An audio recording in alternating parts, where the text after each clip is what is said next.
Some aspects of black power are very disturbing to us because it means revolution.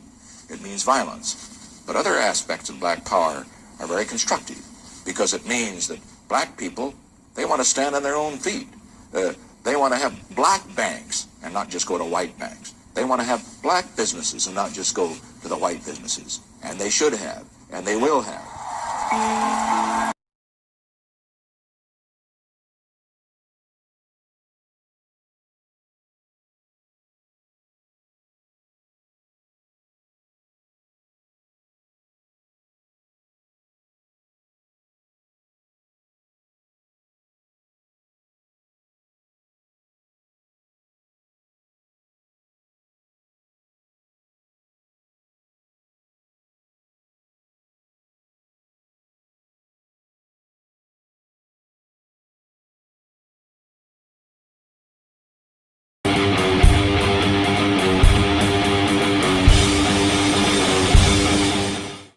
One of the things that you hit on that is like my big fear with all the protests, the uprisings that we're seeing across the country, and the toppling of Confederate monuments, the painting Black Lives Matter on city streets. My fear is that this movement that we're in the middle of could possibly get co-opted. What is your take on that? Yeah, so I mean, I think I'm of two minds about it, right? There's the reality that some of it has already been co-opted, and it was so easily co-opted because it wasn't necessarily incompatible with corporate ways of thinking and talking about diversity, right? There's certain ways of thinking about the market and how everyone should have access to it that wasn't incompatible with what I think the most mainstream notion of Black Lives Matter is, which is it's a demand for equal protection before the law, right? It's a demand for full recognition of African Americans as citizens, within the context of liberal democracy, right? And that's not incompatible if you work at Microsoft or Google, right? Even if they're not going to engage in aggressive hiring, right? That as far as marketing, public relations, that's something that they can assimilate, right? And so I think there's that part of it, right, where as I mentioned in one of the pieces that came out, last month, there's ideological convergence, maybe more so than cooptation, which happened, right? Where you've got particular expressions of Black Lives Matter, which again fit nicely within the context of the corporate world, right? So another good example of this, right? I mean, I love Kaepernick, and I supported Kaepernick in his stance. But what happens after Kaepernick gets booted from the NFL, right? He's picked up by Nike, and I'm glad they gave him a way to survive. But what does that say, right? It's like Nike didn't have a problem with his stance on an extreme problem, right? The problem of police killing of Black civilians, right? So it's kind of like that's something that we can all oppose and should all oppose. But there are other political stances that Black people are taking and have been taking over the last few months, which aren't co-opted or embraced by the corporate world in the same ways, right? So, many Black people who are in the so-called essential workers category, right? People who continue to work in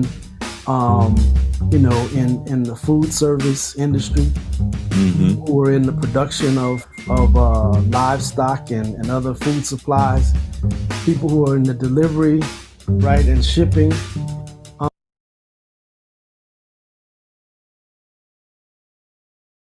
Dimensions, gig economy folks who are working for Instacart and all these other companies. A lot of them said, we're not being protected in the midst of this pandemic. We don't have basic safety equipment. We don't have, we're not being paid adequately. We should get more money for this. And so some of them begin organizing strikes and walkouts and circulating petitions.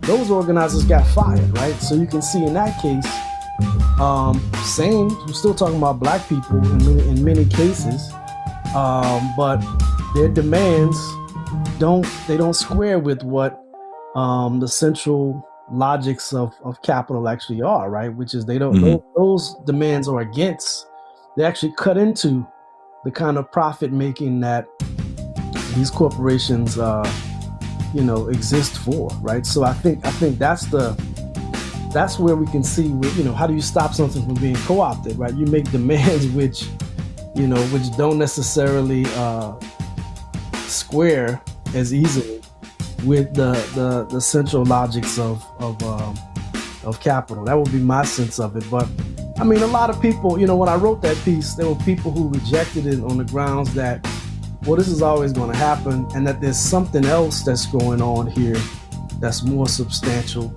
on the ground, and it hasn't been co-opted, right? And so, there's been a few friends of mine have made that argument to me. I've seen a few other people respond on social media with the same kind of sentiment. Mm-hmm. And I mean, that's true up to a point, right?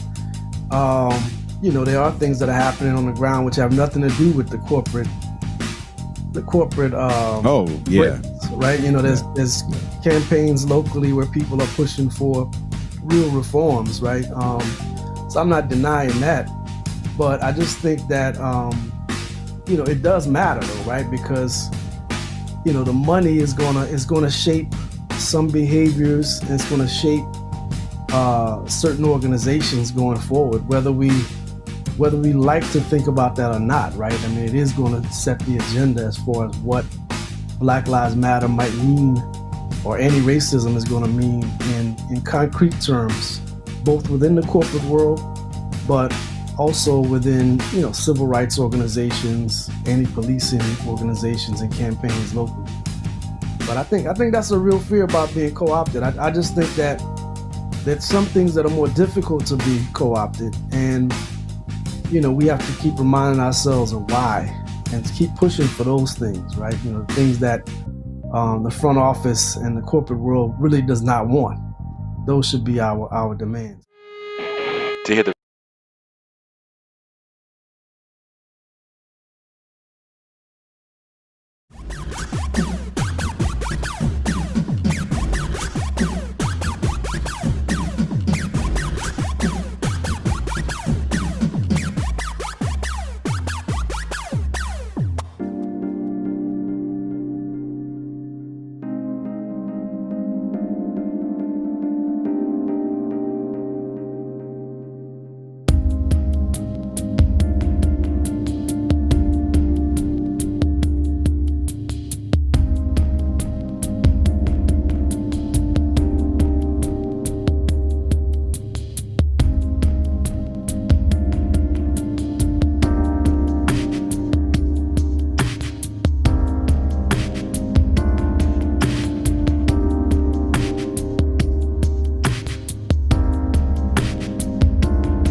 All right.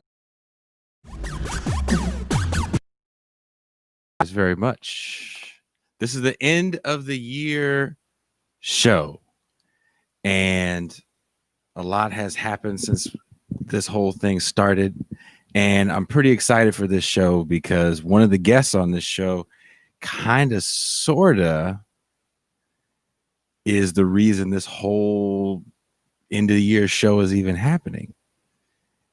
Cedric Johnson was nice enough to give me an interview, probably 3-4 months ago.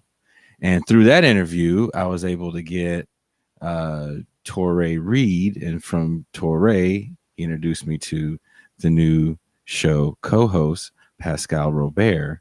So Cedric, I would like to say first and foremost, thank you very much for making this whole thing happen.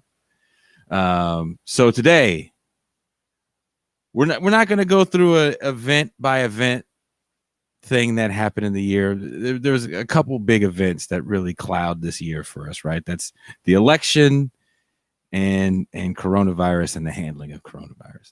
So without any further ado, let me introduce my co-host, my dog, Pascal Robert. How you living? We're all right, brother. Good evening to you. Good to hear from you tonight. Some people were confused about whether or not the live feed was on. I don't know if it was actually coming on Facebook or YouTube. But part of the reasons why you weren't seeing us is that we usually, in the beginning of a show, do an intro where we have a few minutes of a guest's prior engagement with Jason in a prior interviewing session with some clips of different images and so on and so forth. So if you see maybe 5, 7, 8 minute period and you don't see us talking, it's because we're kind of just setting up the tone of the show with the intro segment. So, we will, all of these things the kinks will be worked out as we move on for more professionalization of how we present seamlessly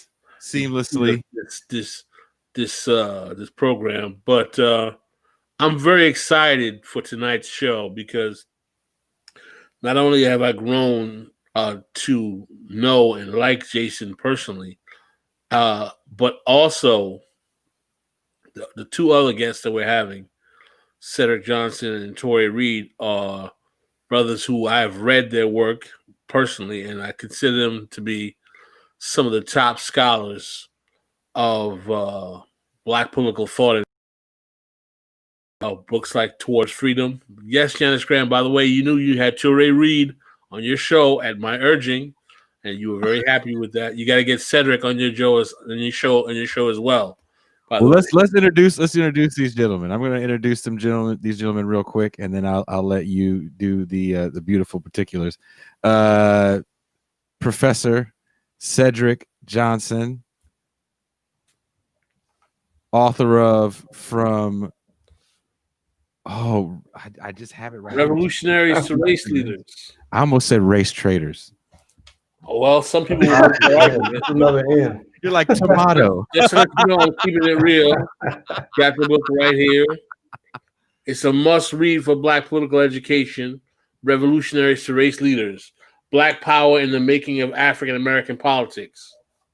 And last but not least, we have coming all the way from the boondocks of Illinois, Torrey Reid.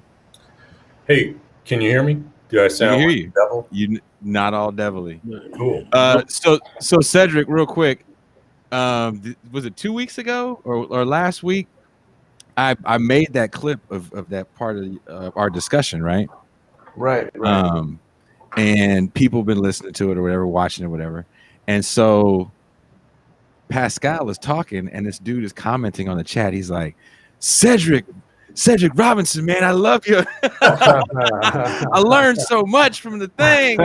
I was like, nah, they all don't sound alike. I was like, right. Pascal is very from New York. I am. All the abrasiveness of the subway. The two fair complexion Creole type brothers down there, more Louisiana born and bred. You know what I'm saying? But that's all right. They're cool brothers. Yeah, these are my boys. I like them very much, and we're gonna have a good show tonight because one very important point to me is that these are brothers who have dedicated much of their lives as professional, what's called in academia, African Americanists, meaning that they spent their adult lives studying Black American political history and actual history. Torrey Reid is a historian, and I want to shout out one of Torrey's books that I think is one of the most important pieces of historical documentation, besides his Toward Freedom book, that I think he's had. And by the way, don't think I'm going to have this tone with these Negroes the whole night, because I'm going to start calling them out. Because I agree with some of them doesn't mean I'm not going to put them on the spot. I will use put them on the spot, but Right. now I got to give props. This book, Not Arms But Opportunity, The Urban League and the Politics of Racial Uplift, 1910 and 1950. You got to recirculate some speaking engagements for this book. And what's really important about having academics, black academics, who understand the importance of class in shaping black politics, and I've said this on social media before, is that one of the reasons why white leftists cannot understand black politics is because they don't take class amongst black people seriously. And that's very obvious. Gentlemen, do you agree or you disagree? Yep, I was nodding. I don't know if you noticed. Mine was a subtle. I was going to hear, something else. So go ahead. Yeah, they do not take class, and liberals understand class amongst black people as much as they can weaponize it to their political ends. So, in other words, they will let you know why it's important where Kamala Harris went to college and what sorority she went to. Liberal, Democratic, Socialists, or sock dems don't even know what that means, and don't know why they need to manipulate that, or why the Democratic Party is making such a big deal about that. But gentlemen like yourselves, particularly someone like Touré, who wrote a whole exposition of one of the old line legacy civil rights movement organizations, the National Urban League, demonstrates that the history and the image that we have of these folks as good race men, uplift the race, and doing their do-gooder duty to make black folk strive, and it's all in us together, actually masks a more complicated history of classism, elitism, and I'm glad Janice said that.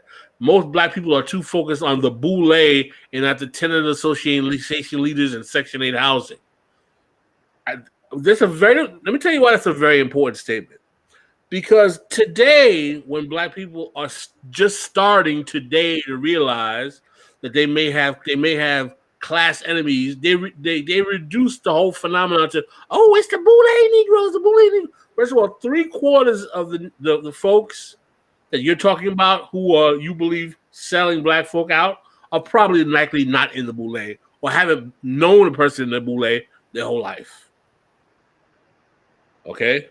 They may be in a fraternity or sorority. The majority of fraternity and sorority people are not in the boule. Small percentage of them are. But that doesn't mean that there are not other social mechanisms that exist within the black community that were considered uplift movements, like the National Urban League, that don't have class consequences as toxic as many of those other organizations that we've had in the black community. And this is not me just trying to say, the National Urban League is toxic. Well, if you read in some of the behaviors documented in Toré's book, in terms of what they were doing with white landlords and agreements they had as to what kind of black folk got housing, you might be very shocked.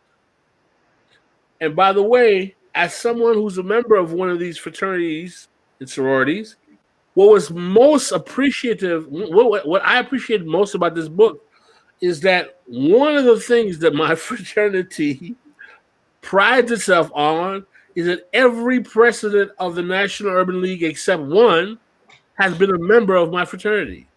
The National Urban League is literally, you can say, an ideological outgrowth of my fraternity's project. So if this is the ideological outgrowth of the oldest black fraternity in America, it can be an indication that the Talented 10th Uplift Movement project that we still cling on may have a lot more between the weeds that very few of our scholars are interrogating, because we're taught to look at black history with this kind of vindication. It's like, look, There's Booker T. Washington. He was wonderful. Look, there's W.B. Du Bois. He was wonderful. Look, there's Malcolm X. He was wonderful. Without really interrogating, how did these figures actually function in the politics of their time, and what individuals actually worked with, financed them, or intersected with them in ways that may not particularly be beneficial to the majority of working class Black folk. And why I'm very happy to have both of these brothers on is that not only Touré, but particularly Cedric, they have a history of writing about African American politics and history that it exposes these types of internal contradictions. And by the way, Black people should not be ashamed that they have class enemies. They should be proud that we are sophisticated of a people, that we function like other human beings. We're not an army of ants together moving in unison. We have various cultures, various ideologies, various class definitions amongst the cadre. So we're going to get to the 2020 questions, but I'd like the two of these gentlemen to speak a little bit about that project in their career work and why. And I've always said this. I love Black folk from Louisiana. And someone asked me, no, I'm dead serious. I said, Louisiana brothers are basically exported Haitians. They know when Black folk are screwing them over because we know that back home. They have the same internal sense, so they don't get diluted into this class. We all get together now, Hoss, kind of stuff. Gentlemen, I'll leave it to you if you want to riff on that before we get to the hard questions. Ced, you want to take that first, or you want me to lead off? Who should hit lead off? Should Torrey hit lead off? He actually played baseball, right? So do you want to hit baseball too? Yeah, for a little while. Cedric I played as long as you did. Well, Cedric wants to chomp at the bit. I can tell he wants to hit that one. Ced's gonna hit lead off. Sure, I'll go first. Go for it, Ricky Henderson. So I guess what I'll say about that, a common misconception, and maybe Touré has had the same experience. Whenever we make the class analysis or offer the class analysis of Black life, one response you'll get from people to try to delegitimate what you're saying is they'll assume that the reason you're making that argument is either you're coming from some sort of right-wing or conservative perspective, right? Or even worse, they'll challenge your legitimacy as a Black person and question your authenticity, right? They'll wonder whether or not you grew up around Black people and in Black institutions.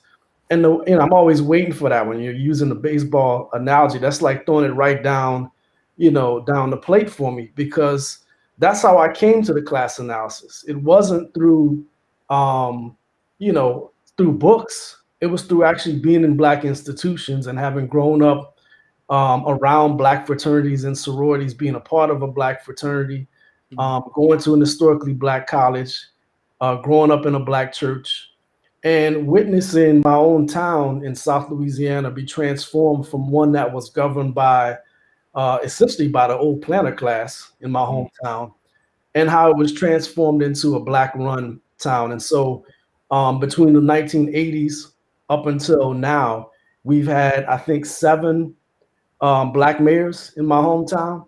And so even as a teenager, I was able to watch up close and personal the ways in which the forms of ethnic politics that we're hearing again echoed in the wake of George Floyd's murder were insufficient, right? That they were limited, that you could actually see the problems of that even back in the 1980s when I was a teenager, and even earlier, in other cities. So I think for me, I came to the analysis first on my own and in my own way as a teenager, as somebody who was in Black institutions, immersed within the Black world of South Louisiana and the world that gripped the Interstate 10 corridor from Houston all the way across to Mobile, basically, is where my family was.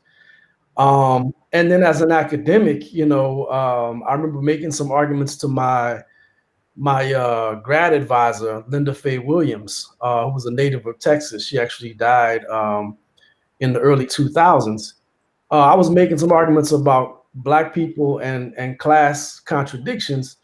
And she reached on her shelf and grabbed the Jesse Jackson phenomenon and told me that I really needed to read more of Adolph Reed's work. And so I think, like for me, again, it comes from the experience of having lived within Black context pretty much until I got to grad school. And then also having people like Adolph Reed and Alex Willingham and Willie Leggett and Preston and, Michelle Boyd and all sorts of other fellow travelers, Touré, all along the way within academia who've kind of pushed me to think even more critically about Black political life. But I just think it's necessary now more than ever, because we're living through a moment where we're hearing the same arguments that were made in the 1960s all over again, and with very little consideration for the over half century of history that's transpired in the interim. And so I think we really need this analysis now more than ever. Otherwise, we'll end up embracing a politics which will satisfy certain segments of the Black population, but ultimately won't address and won't staunch the bleeding for the people who need it most, which is the most submerged and dispossessed segments of the Black population and the Black working class. Excellent.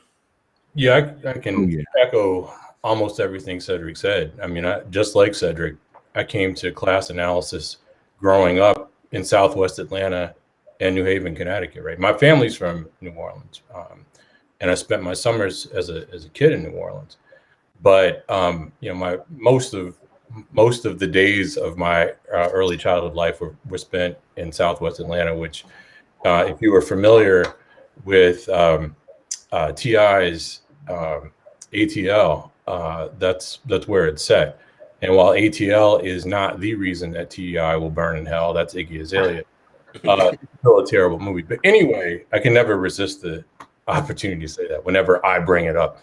But among the most significant memories that I have that kind of pushed me to think about the unfairness of the world that Black people occupy, which is much the same unfair world that everybody else occupies, was growing up in Atlanta during the missing murdered children crisis, right?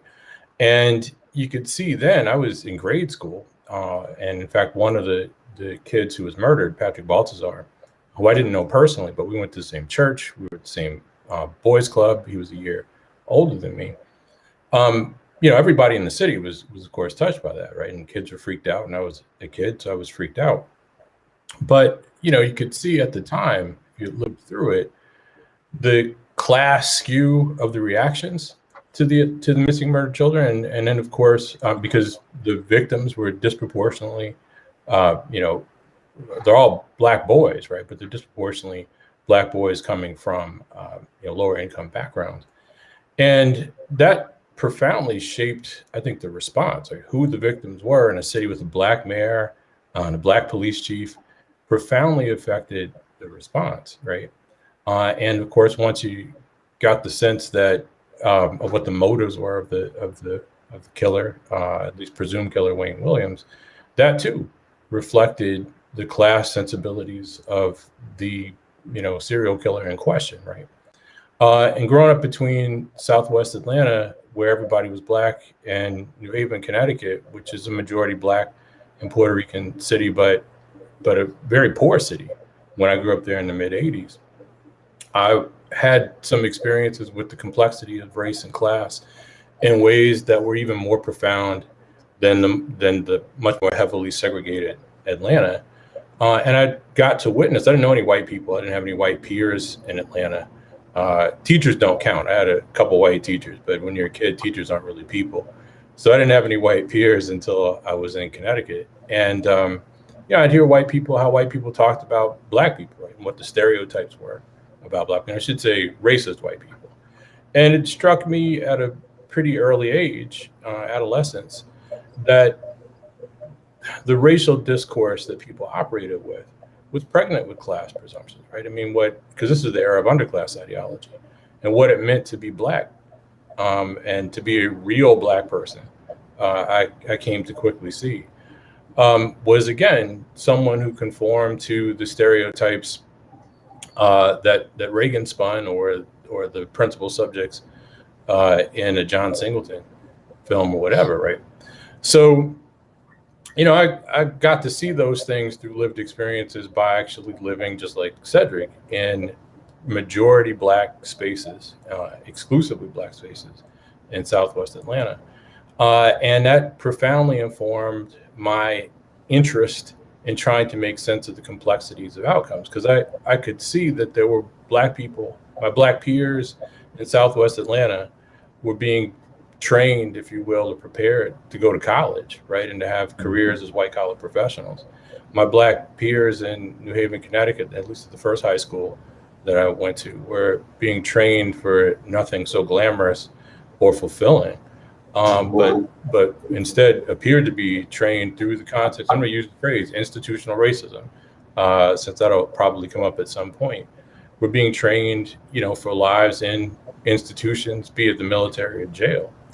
So, Cedric's point there, I thought, was spot on, particularly the leadoff point that he made, where people often, suggest if you're a Black person who has a class analysis, that either you're conservative, which neither he nor I would be, or that you are inauthentically Black, meaning that you didn't grow up around Black people, which he and I both did.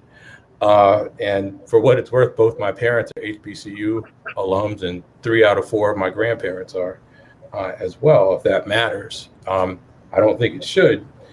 But, we're at this moment, as Cedric said, or alluded to, in which any kind of class analysis is perceived as dismissive of the concerns of Black people. And this is what I've called the race reductionist moment.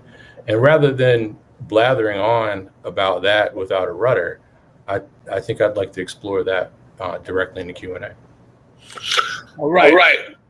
That was very eloquent. You did all right. It's okay. I'm impressed. For now. It may not stand for that. You gotta turn the volume down on your screen, Pascal. Your feedback. I thought Pascal was trying to take us back to the DJing days. The Black party. hey, coming at you live. Hold on 1 second. Gaynell Harris said it sounded like you said Niggy Azalea, not Iggy Azalea. And I did not. I said Iggy Azalea. And then he said, Is there less feedback now? Yeah, you're good. Good, yeah. Good. And to be candid with the audience, all of us are various levels of friends. Some of us are very close, and we riff on we riff on each other. I'm just antagonizing these guys. I consider them all friends. So, there's gonna be some snapping going back and forth here every now and then. You might, If only you guys could see some of the talking about Cedric Johnson's new wannabe Santa Claus beard and everything like that. Is that your Corona beard, Sid? That's your Corona beard? Basically, yeah. Is that a common record in the background? Is that common? It's common on one side. I got a few other ones back here too. So is that like Water for Chocolate? Yeah. One of the cool things that I like about talking to Cedric and Touré is that we are all Generation X Black males. In other words, we are all either over or close to or at the 5-0 mark. And we remember the Reagan years as teenagers. We remember the Carter administration. We could probably, some of us still remember the Nixon administration.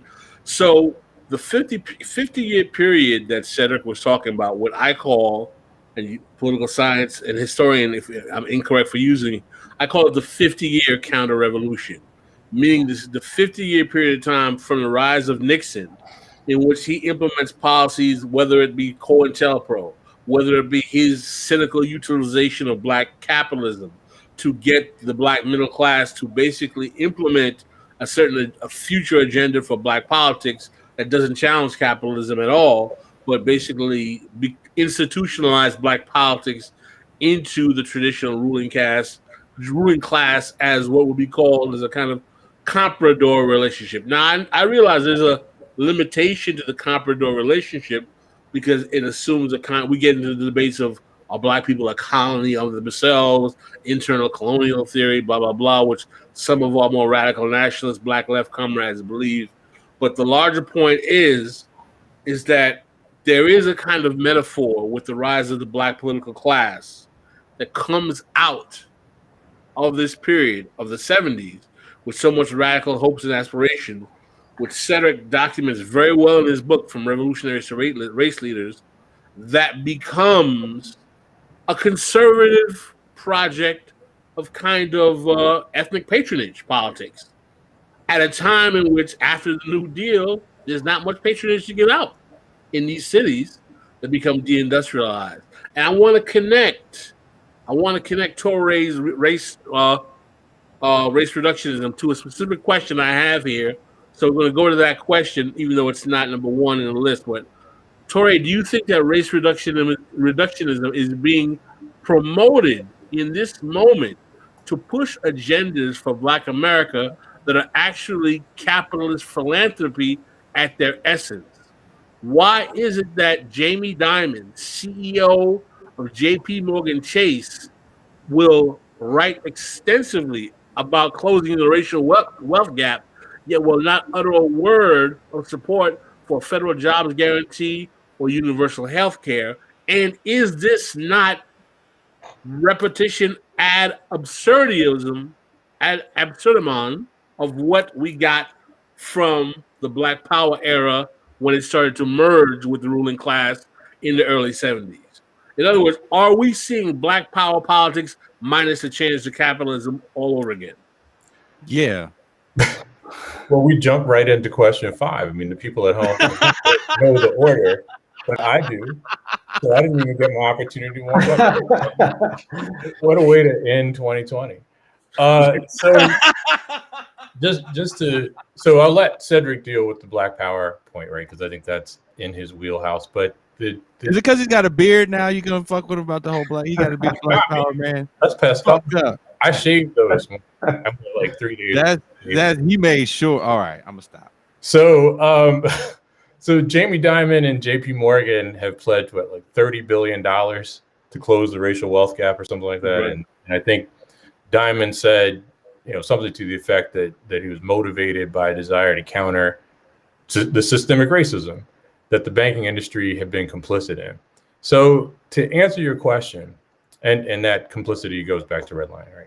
So to answer your question, though, about why Dimon is willing to talk about systemic racism, but won't utter the word, or utter a word of support about federal jobs guarantees, universal health care, or all he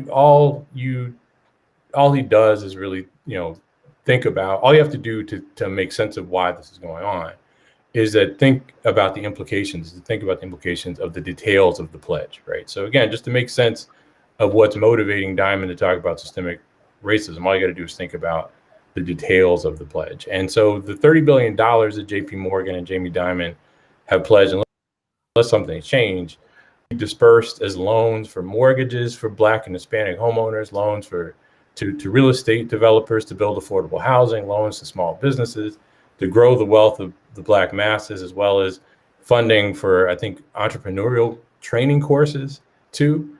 And I think JP Morgan is also talking about working with Black suppliers. So there's some version of minority set-asides that's baked into this.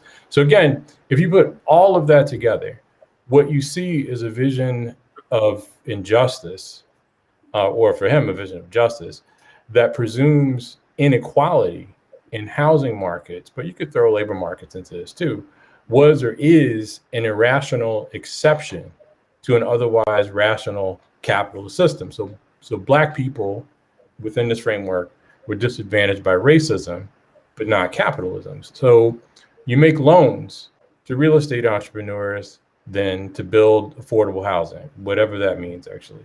Or, you make loans to Black homeowners, or you give more contracts to minority suppliers, and you're done.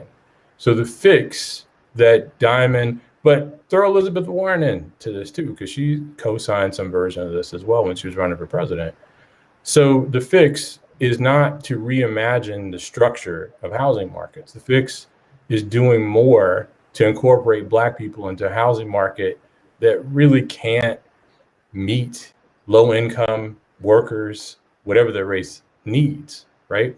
So let me just play with this though. So I should be clear when I say that Diamond or Elizabeth Warren, for that matter, are saying Black people are disadvantaged by racism rather than capitalism. I'm not suggesting for a moment that Blacks weren't disadvantaged by racism in housing markets or at work. What I am saying though is that the racial ideology was actually baked into the logic of capitalist housing markets. So you can't really distill the two. So even though some authors, I'm not thinking of anyone in particular, but I definitely am, but I won't say who. Some authors have suggested that the federal government or the New Deal had imposed discriminatory housing practices on business. The truth is that the FHA mortgage policy was written with input from the real estate and banking industry, right? Redlining specifically was written into HOLC FHA mortgage policy by Homer Hoyt, who had been chief economist of the National Association of Real Estate Boards.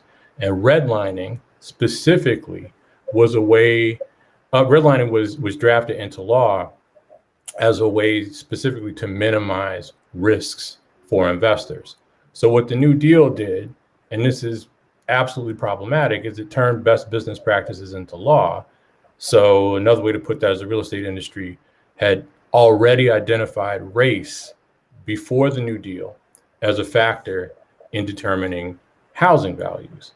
So what I'm getting at, if it's not clear, is that this was consistent with the logic. Racism in housing markets was consistent with the logic of capitalism. It wasn't some separate immoral or irrational framework like Jamie Dimon or Elizabeth Warren, let's say one more time, would want us to believe, or Ta-Nehisi Coates, or fill in the blank. So how does it work that racism is baked into the housing market? I had an exchange with a buddy of mine this morning, coincidentally on Facebook, and I'll see if I can replicate what I said to him. If, let's say, millions of people believe that Blacks, Jews, Hispanics, etc., were inferior races, as would have been the case as people would have believed in the 19 and 20s, right?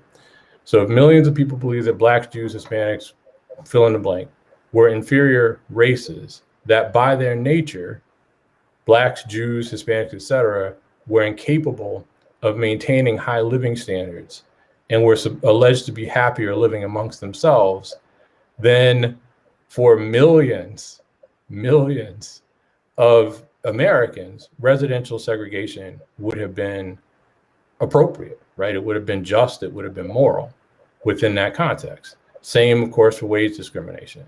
So as lots of other people have pointed out, racism didn't actually taint an otherwise rational functioning housing market or labor market, but instead in the era of mature racial ideology, like in the teens and 1920s, racially tiered housing markets were baked into the rational logic of capitalist markets.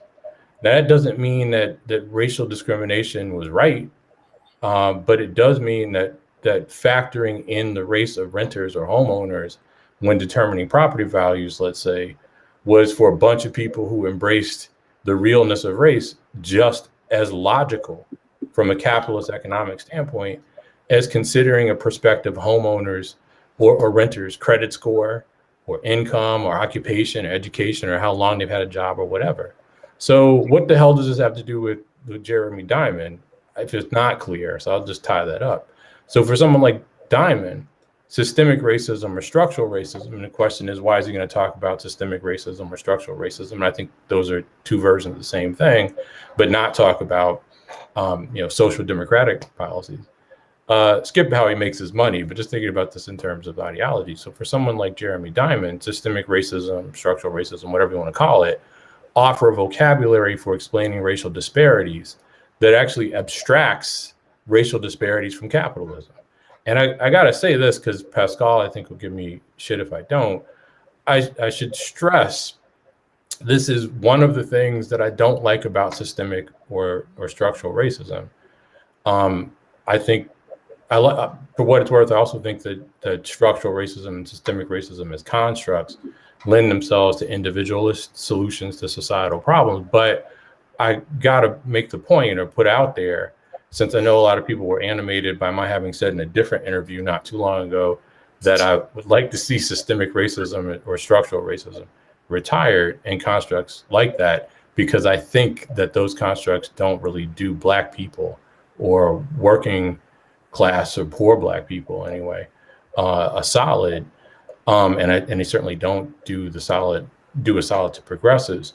That again, this is where I see those constructs as problematic. Jeremy Diamond's attached to them because they function as escape hatches in making sense of the sources of inequality that impact disproportionately poor and working class people. And one thing that I think Cedric said, but I want to amplify, is that what motivates Cedric's and my research is absolutely an investment, I think, in the struggles of Black people. But I think Cedric and I are particularly invested in the struggles of poor and working class Black people rather than, I don't know, rich Black people. And I think, again, these constructs do the devil's work if you're interested in the struggles of poor and working class Black people. They do great work for Oprah. They do great work for Obama. They do great work for, what's his name, Robert Johnson. Remember him? Yeah, Blues player? What? No, not the blues player. The Robert Johnson. There's Smith and Johnson, right? The guy that owned BET. Right. Yeah. And then there's Robert Smith. And Robert Smith. Was Robert Smith? Robert Smith is the guy we recently learned was basically, allegedly, a glorified money launderer for the largest tax evasion case in American history. He was part of the Panama Papers? No. That basically his seed money for his investment, Robert Smith, was received as a package for a man who was engaged in the greatest tax evasion case in American history, allegedly. I'm just going with Black billionaire rather than money launderer. He's the guy that gave the money to the kids, right? He's like, all you Negroes get free college, right? And was it Morehouse? Yeah. Well, yes. But I would also say, because I think Pascal might like me to say this, I do, even though I'm not crazy about structural racism or systemic racism, which again I think are the same thing. I hope we're not crazy about racism. Laid out. I actually still use institutional racism with caveat, and I have literally described FHA mortgage policy as a clear expression of institutional racism. There's an institution that you can point to that pursued a policy that had a negative effect on Black people that was explicitly racist, right? So I could point to that and say, bam, there it is. That's institutional racism. Structural racism is a lot more amorphous, though. To try to be fair to your argument, that's causing a lot of our fans to look at you side-eye right now, like, structural racism. What? I think this is a safe space for you to say, I don't like like, if this is a what safe you're space. saying, correct me if I'm wrong, are you saying that institutional racism as a concept is more an effective way to talk about how certain institutions disadvantage not generally particularly poor and working class Black people, but also even Black people overall, such as FHA mortgages are going to be more the poor and working class, but we can say, like, the prison industrial complex, contact their disproportionalities and police treatment. Now, of course, we could say that we can analyze those numbers in terms of the data that's been recently showed out, but you saying that using systemic or structural racism obscures an understanding of what is the institutional mechanism of capitalism that is causing this percentage who's largely poor and working class blacks to be oppressed, because you just say it's the system and that's what it is. The devil made me do it. I mean, practically, it's the devil made me do it. And here's how I'm gonna hammer at this. And this is let me tell you why I enjoy talking to Tory, right? Tory, not to big him up, because he's a pain in the ass just like everybody else. But Tory is comes from 3 generations of black people who study black people. His father was a respected political scientist. His grandfather was a respected political scientist. And I'm not saying that for us to have some kind of class allegiance, like, oh, these people are so wonderful. Not at all. It's that because the one thing I admire about their tradition of looking, the Reid tradition of looking at black people, is that it's not stuck in this kind of we as a people, us as a people, my people, we all in this together. It's based on the kind of analysis that says, no, we have black people who have used the charade of racial unity to stick a shiv in the back of large numbers of black people over and over and over again.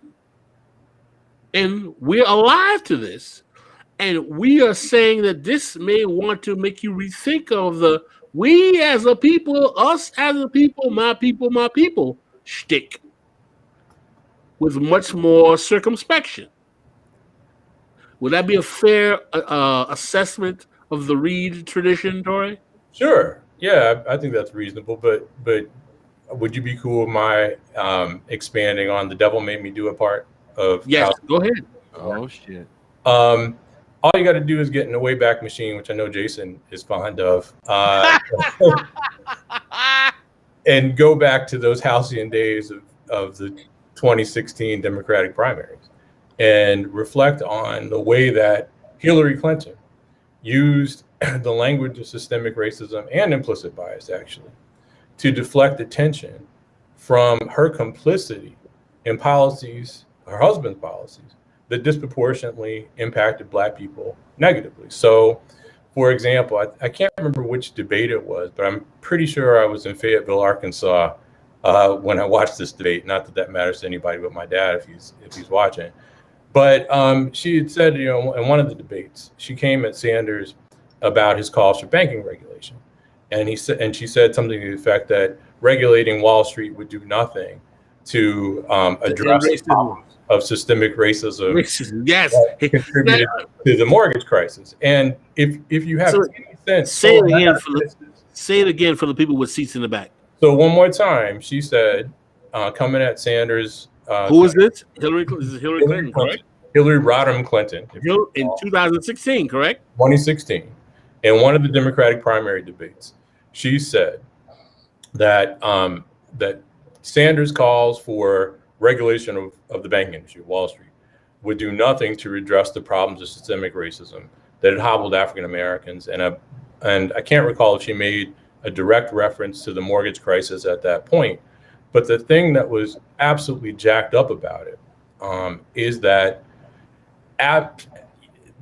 Bill Clinton, her husband's complicity in the deregulation of the banking industry in 1999 with the repeal of the Glass-Steagall Act had quite a bit to do with black people having been disproportionately, but clearly not exclusively, devastated by the subprime mortgage crisis. So the fact of the matter is that while technically regulation of the banking industry had nothing to do with race, the deregulation of the banking industry had a disproportionate impact on black people, right? She used systemic racism as the escape hatch to distance herself, right, from her own complicity in policies that, one more time, that technically had nothing to do with race, but had a disproportionate impact on black people, right?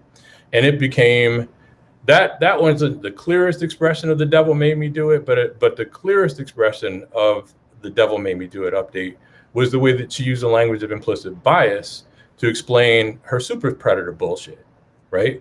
And she said and that was racist. No question about that super predator stuff. being racist.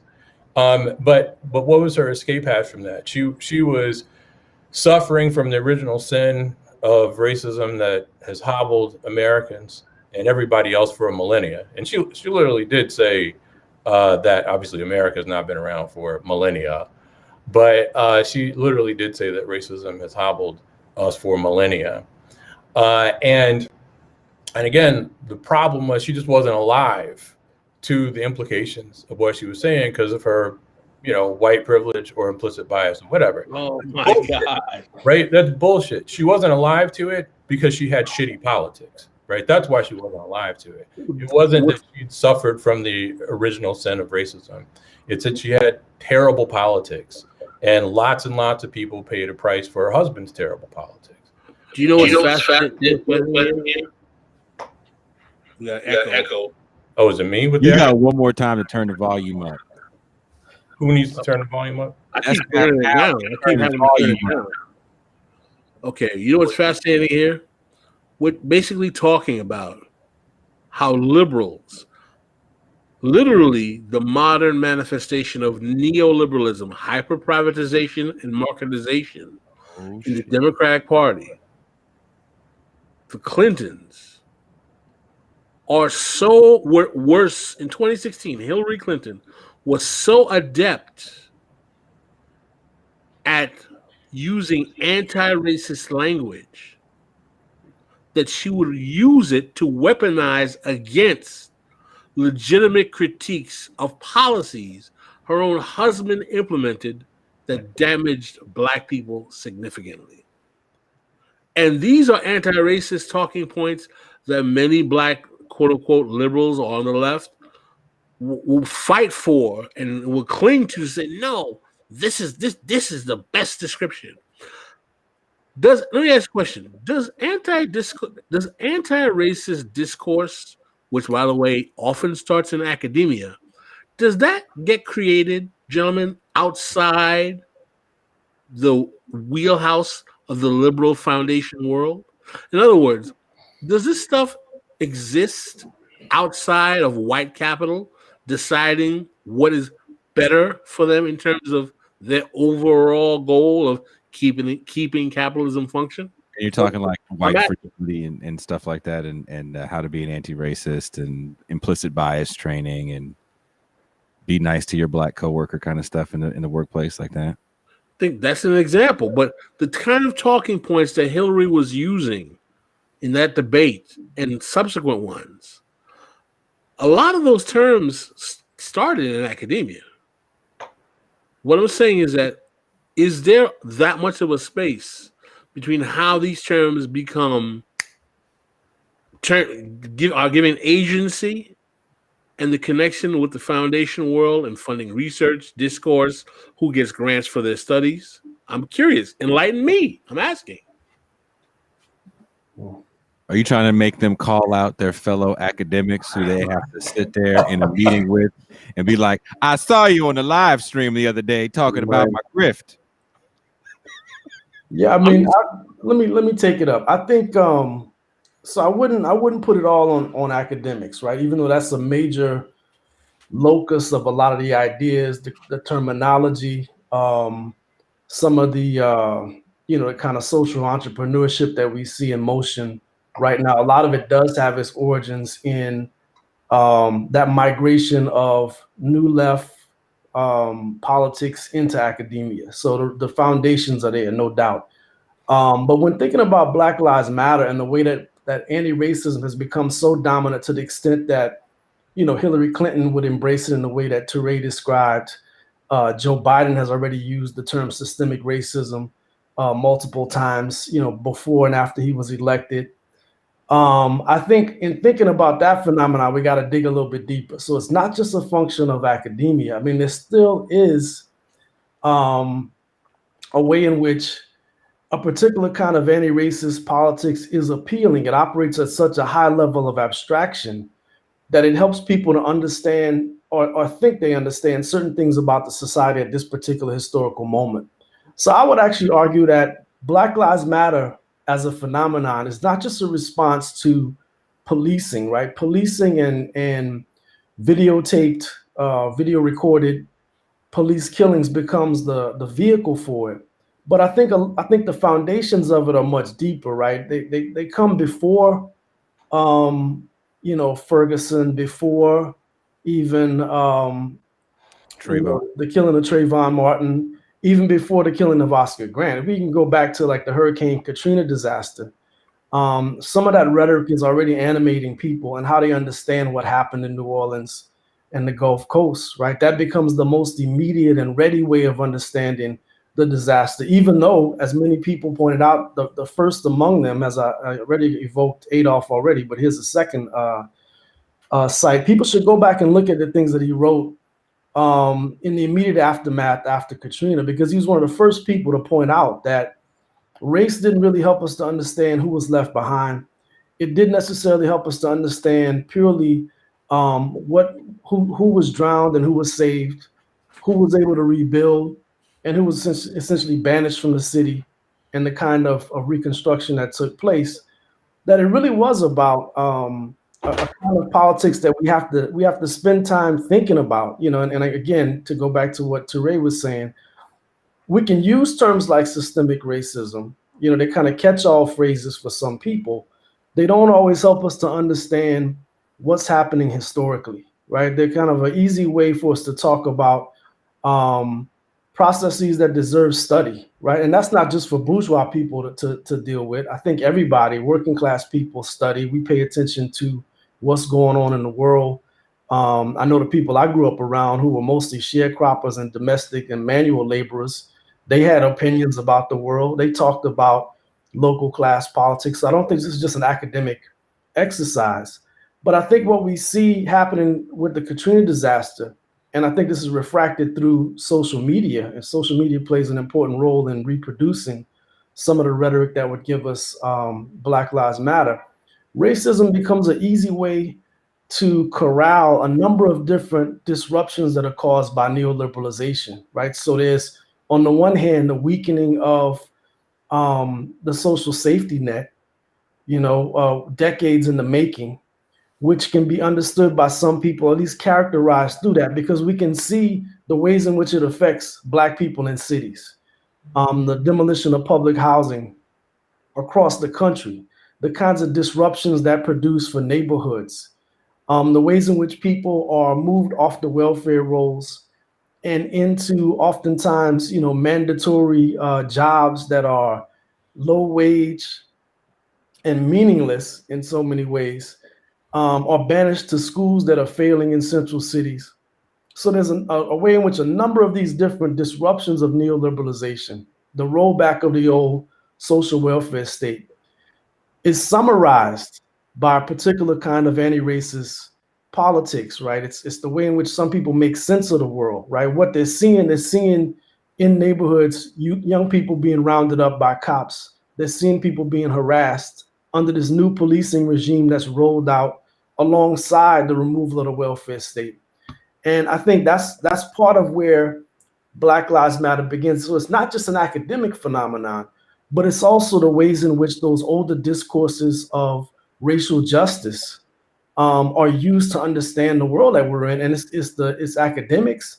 It's also the old civil rights organizations, but even at a local level and at an everyday level, it's the ready discourse that's available to us to make sense of what's happening, and what's reaches a dramatic manifestation in terms of the Katrina disaster, but also in terms of the subprime mortgage crisis. So it's inadequate. I want to reiterate that it's not helpful. We have to dig deeper to really understand what these problems are about, or where their origins are, that they come from public policy, that they're not just a result of sort of never-ending white racism, but rather the dismantling of the social welfare state was a result of years of public policy work, years of lobbying by different kinds of historical actors.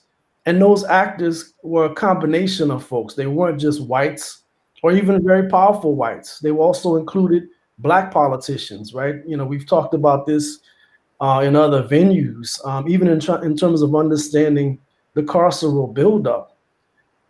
It's too easy to explain it. Not only it's too easy, and it's also inaccurate to explain it primarily in terms of white backlash or even white fears about crime, because a lot of the policies that were passed at the local level were passed by black mayoral regimes, right, and black legislative regimes in cities, city council majorities in cities. The last thing I'll say, and maybe this is just kind of an add-on to this comment about anti-racism and why it's gained so much traction during this time of Black Lives Matter. I think we have to get back to thinking about interests. This is one of the things I start with on the first day of class whenever I'm teaching most of the classes that I have, at UIC. And that's to have students think about interests in really concrete ways. What are political interests? That's the question you should ask yourself. How do we understand political interests historically? When we're in this high-flying space of Facebook and social media, there's a tendency for people to engage in ventriloquism and to assign the interests that they think people harbor to broad swaths of the population, right? So we think about rural whites as having certain interests. We think about blacks as having certain interests without necessarily having to qualify those. And it's really, in many ways, I mean, for the work that I do, it's insulting. It is degrading to real populations, and it just flattens out the complexity, right? I mean, when we think about interests, we're thinking about two things. What people want is one way to think about it. We're also thinking about it in terms of what kind of world do people want at a more abstract or ideological level. And when I'm in a room with people, I've done this whenever I've given talks at different universities. When you're in a room with about 400 people, you cannot possibly say that you understand the interests of all of those people in the room, right? You can't understand, you can't possibly summarize what all of those people want. And by that, I mean, what sort of life do they want? What kinds of public policies do they want to see passed, right? You can't really summarize those things within a breath, but people do that routinely when it comes to African Americans, right? We're constantly sort of assigning what Black interests are without any sort of investigation, without any sort of analysis. We also do the same thing to working class whites.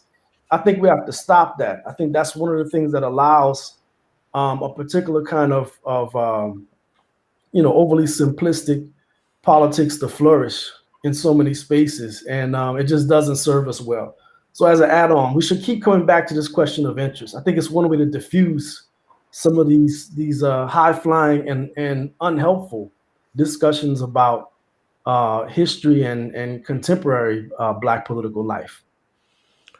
Can I amplify a point that Cedric made? This will be off the top of my head, so forgive me.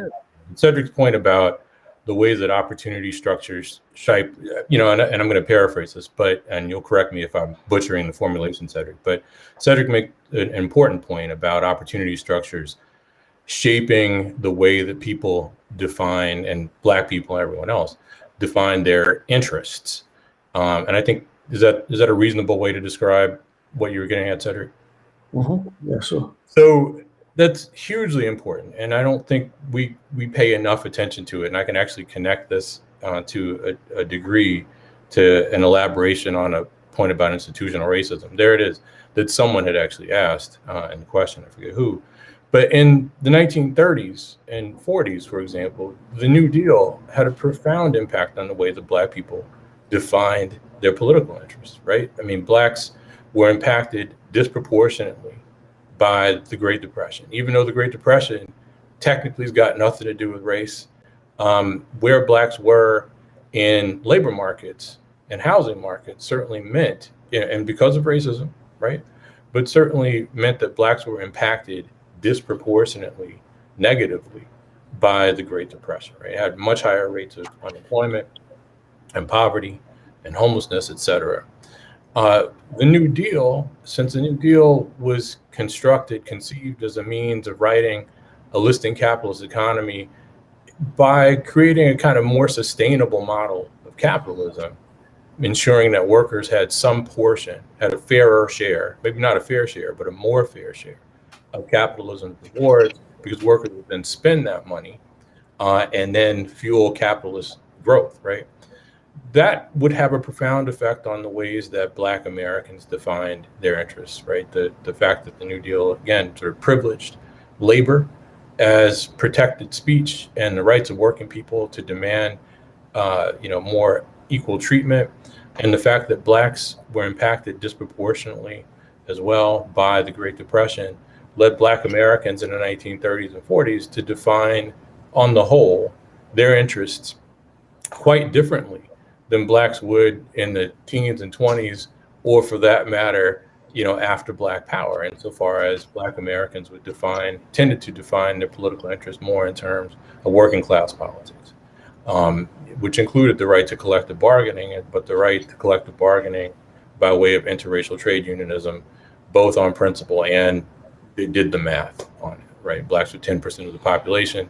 10% of the population is going to lose every time in a democracy unless that 10% is comprised of rich people.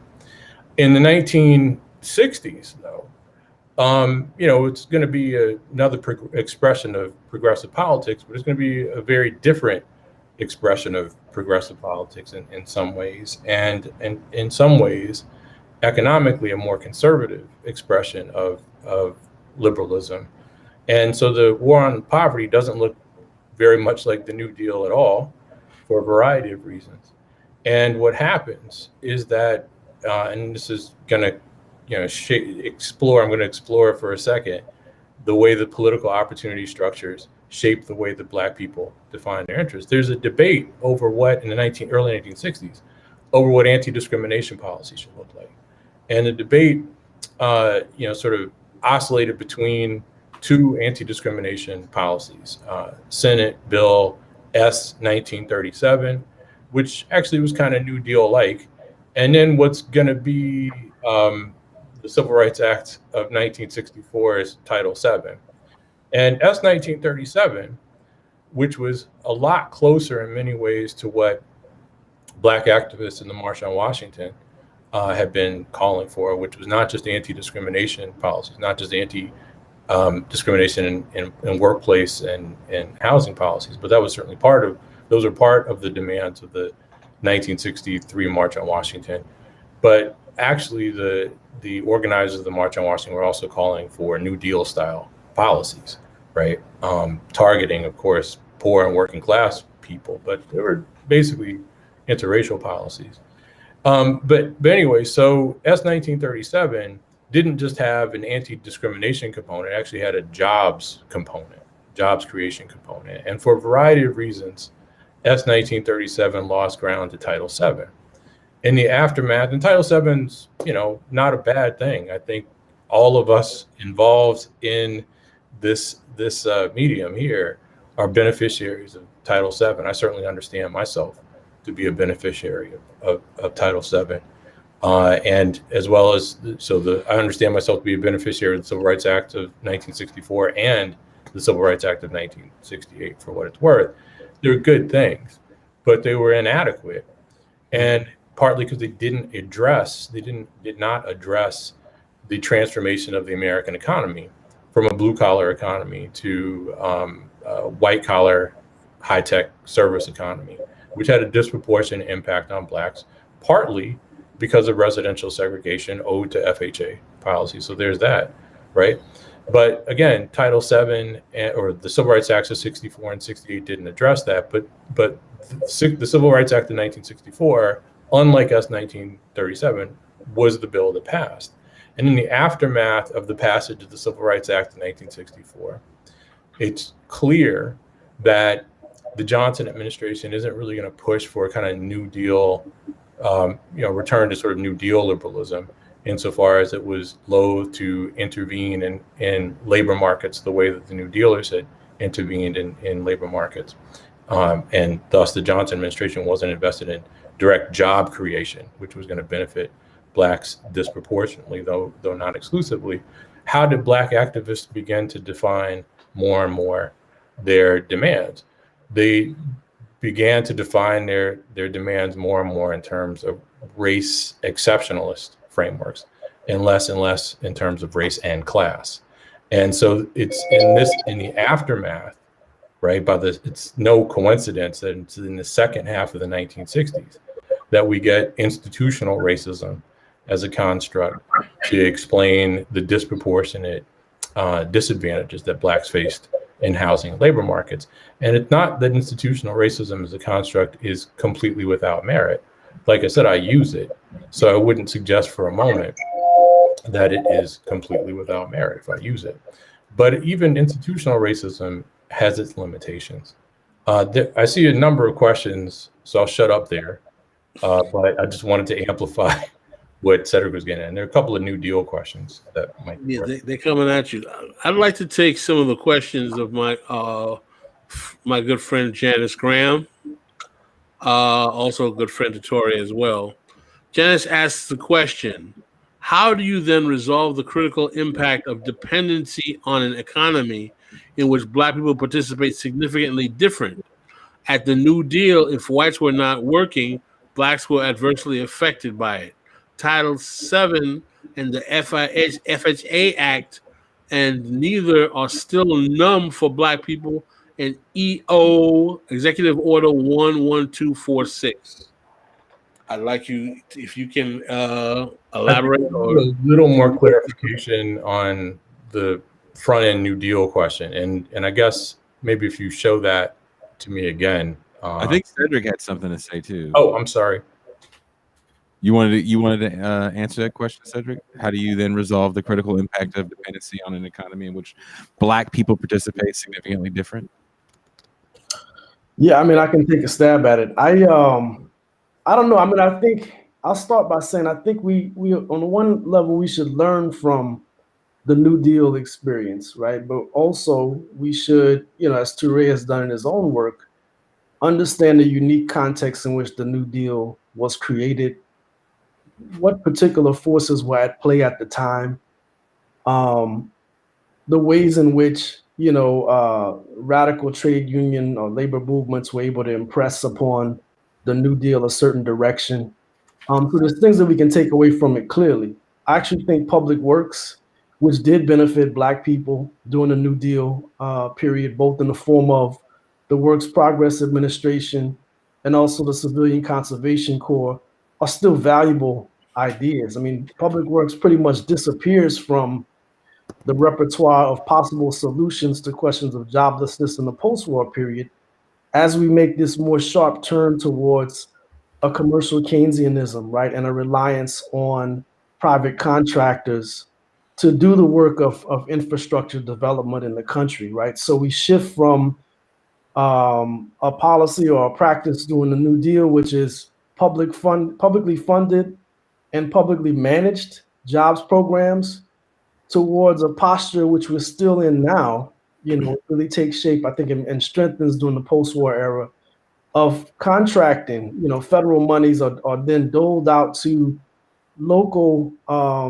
private contractors who then engage in private hiring schemes for infrastructure development. I think if we go back to that older model during the New Deal, where there's at least some chance of fairness and equal protection for all citizens and people who need assistance and need gainful employment, we could have something that works, right? That may alleviate some of the dependency that Janice is alluding to in that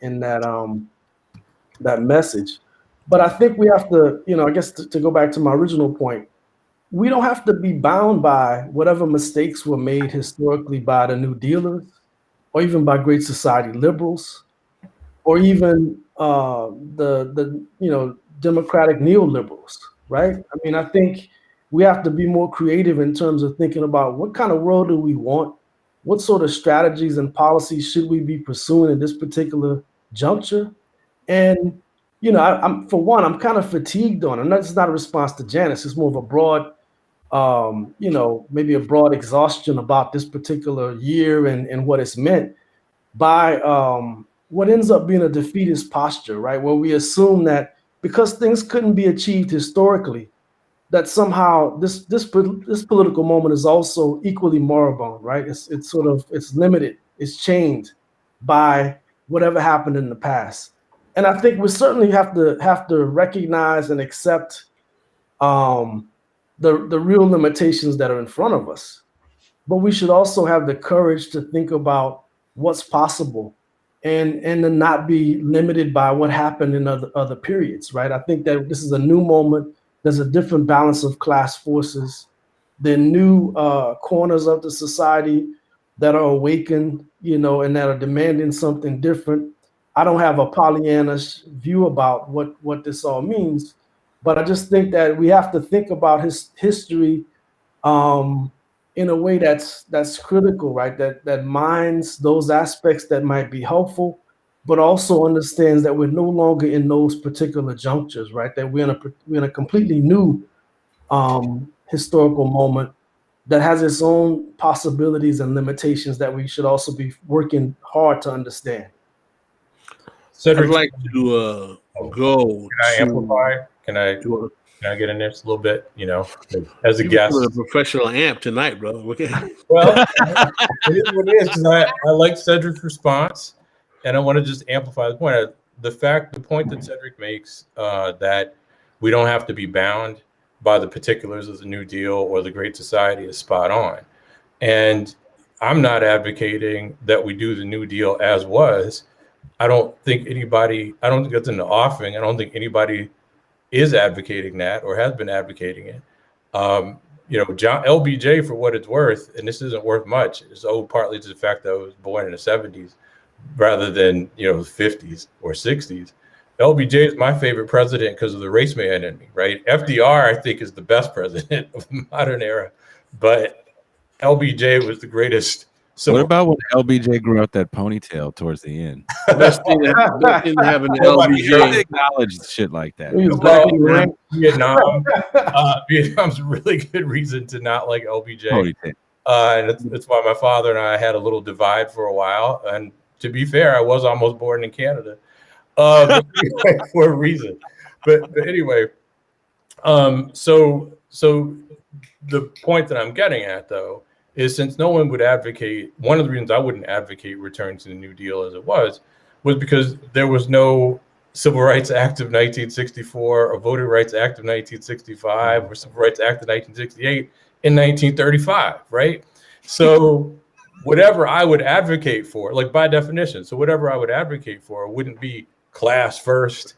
And I've heard people suggest that one of the things that I've been arguing, and I bet Cedric's heard this too, is people have suggested, and this is imputing to me an argument I have never, nor would I ever make, that Torrey Reid is suggesting that what we need to do is class first and then come back and do race. I've never argued that anywhere, in print, verbally, even drunk at a damn bar. I would never say that. What a weird drunk conversation to have, though. I have those kinds of conversations at bars when I'm drunk. It's been a while, though. Keep you not drunk then. But I would never advocate that because it's, among other things, it's stupid. Because it wouldn't, just to be blunt, because doing that wouldn't capture all of the problems that impact Blacks disproportionately. Just like anti-discrimination policies, period, don't address the problems that impact Blacks disproportionately. And they can't. That's one of the reasons the war on poverty failed.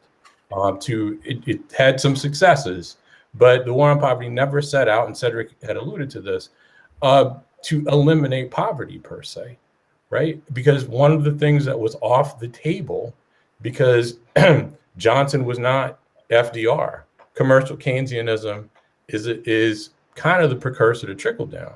One of the things that was off the table was direct intervention in labor markets in the form of public works, right? But you got to have some elements if we want to eliminate Black poverty, let's say, and that's what I'm interested in, right? I don't care if there are more Black billionaires. I don't think there should be any billionaires, to be honest. Even if they're Black. Whatever their race, a world without billionaires with a B sounds pretty good to me. But anyway, I'm not interested in that. What I'm interested in is making sure that pretty much all Black people and pretty much all Americans, no matter what their race or ethnicity, can basically live middle-class, comfortable lives, right? And I don't think a world of billionaires actually gives you that. I don't think it can. So again, I mean, no one's suggesting, I'm certainly not suggesting, that we got to do class first and then come back to do race. You have to do both simultaneously because Black people are impacted, right, by labor markets and housing markets for which, and this is my initial point, racial ideology, among other things, and among a host of other things, are actually baked into it, right? Housing valuation, as I started off with, was shaped by racial ideology, which was part of the logic of capitalist labor housing markets, just as labor markets, capitalist labor markets, were informed by racial ideology. There's a logic there. It's not irrational at all. It's jacked up. It's anti-democratic. It's literally racist. I guess the stumbling block that I'd had with the front end of Janice's question, which I think Cedric's comments helped clarify for me somewhat, was the notion that Blacks, I guess, and I'll butcher the formulation, had a very different experience in labor markets during the New Deal, right? So how do you then resolve the critical impact of dependency on an economy in which Black people participate significantly different? I guess it was the significantly different part that was kind of a stumbling block for me because I wasn't quite sure what that meant. Partly because I'm not sure that there are differences, right?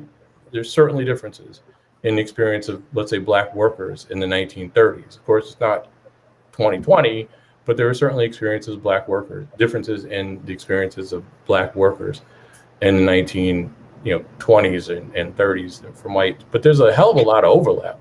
And so one of the things that comes to mind with this is, when one of the critiques of the New Deal is that Social Security Act, people often say was racist, and it certainly was marred by a lot of problems. And people point to the fact that from 1935 until the early 1950s, the majority of Blacks were excluded because of the exemptions in Social Security coverage pertaining to domestic and agricultural workers. But the funny thing about that is, and this is why, again, the notion that Blacks participated in an economy significantly differently maybe, but I'm not sure how significantly. The funny thing about that is the majority of workers who were excluded from the Social Security Act were white, right? Yeah, Black people were overrepresented. 23% of the workers who were excluded from the Social Security Act by way of those provisions were Black, but 74% of the workers who were excluded from the Social Security Act by way of the exemptions for domestic and personal servants and agricultural workers, 74% of those workers who were excluded were white, right? And it's not that the plantation owners basically opposed extension of Social Security benefits to workers no matter what their race for a variety of reasons, all of which are kind of standard capitalist reasons. But the plantation owners also opposed extension of Social Security to themselves. Black people face work discrimination in the industrial sector. It's also true, for what it's worth, that racially tiered labor markets disadvantaged a lot of white people, just as racially tiered housing markets disadvantaged a lot of white people too. So, for example, I guess I'll pick on the housing again for a hot second. Because of the way that race was baked into the valuation of housing markets in the logic of capitalism, right? Just like checking your credit score, or whether or not you have a job, or how long you've had a job, or whatever, white people paid extra money because, again, this is consistent with the valuation of housing. White people paid extra money to live far away from Black people or Jews or Mexicans or whomever who would drive down property values, right? White people lost money when when blockbusters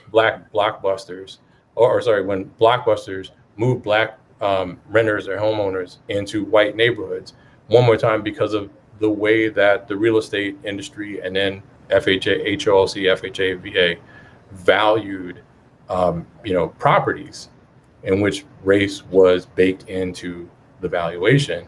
Those white people also lost money from those valuations.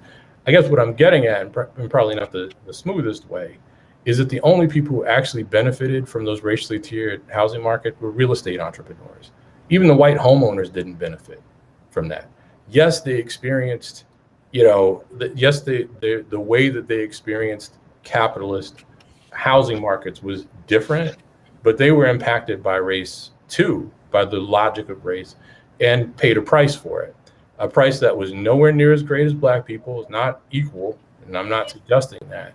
But the point is that the logic here is not something that necessarily benefited white people per se, because they got impacted negatively by it too if they were homeowners. It benefited real estate entrepreneurs, right? So it's complicated. Well, it is complicated too, because Lorraine Hansberry, that's how her father made his fortune, was fixing up what they call the kitchenette king was his name. Yeah. Turning these little shacks into houses. So basically taking the whole apartment complexes and subdividing them even smaller, and he made a fortune doing that. Tory, you and I have talked about markets. So he found a market, and he went for it.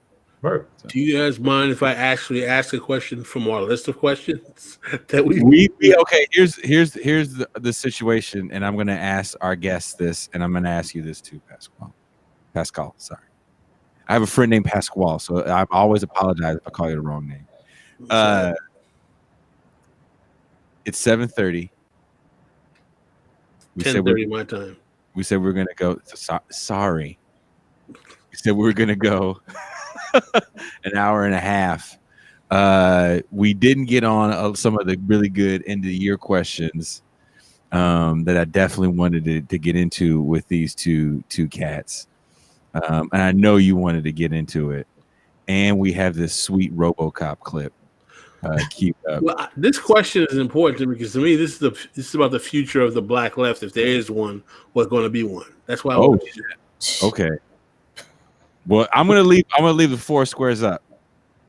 Okay, this is the question. That just when the four squares is up, just letting you know, shit talking when the four squares is up.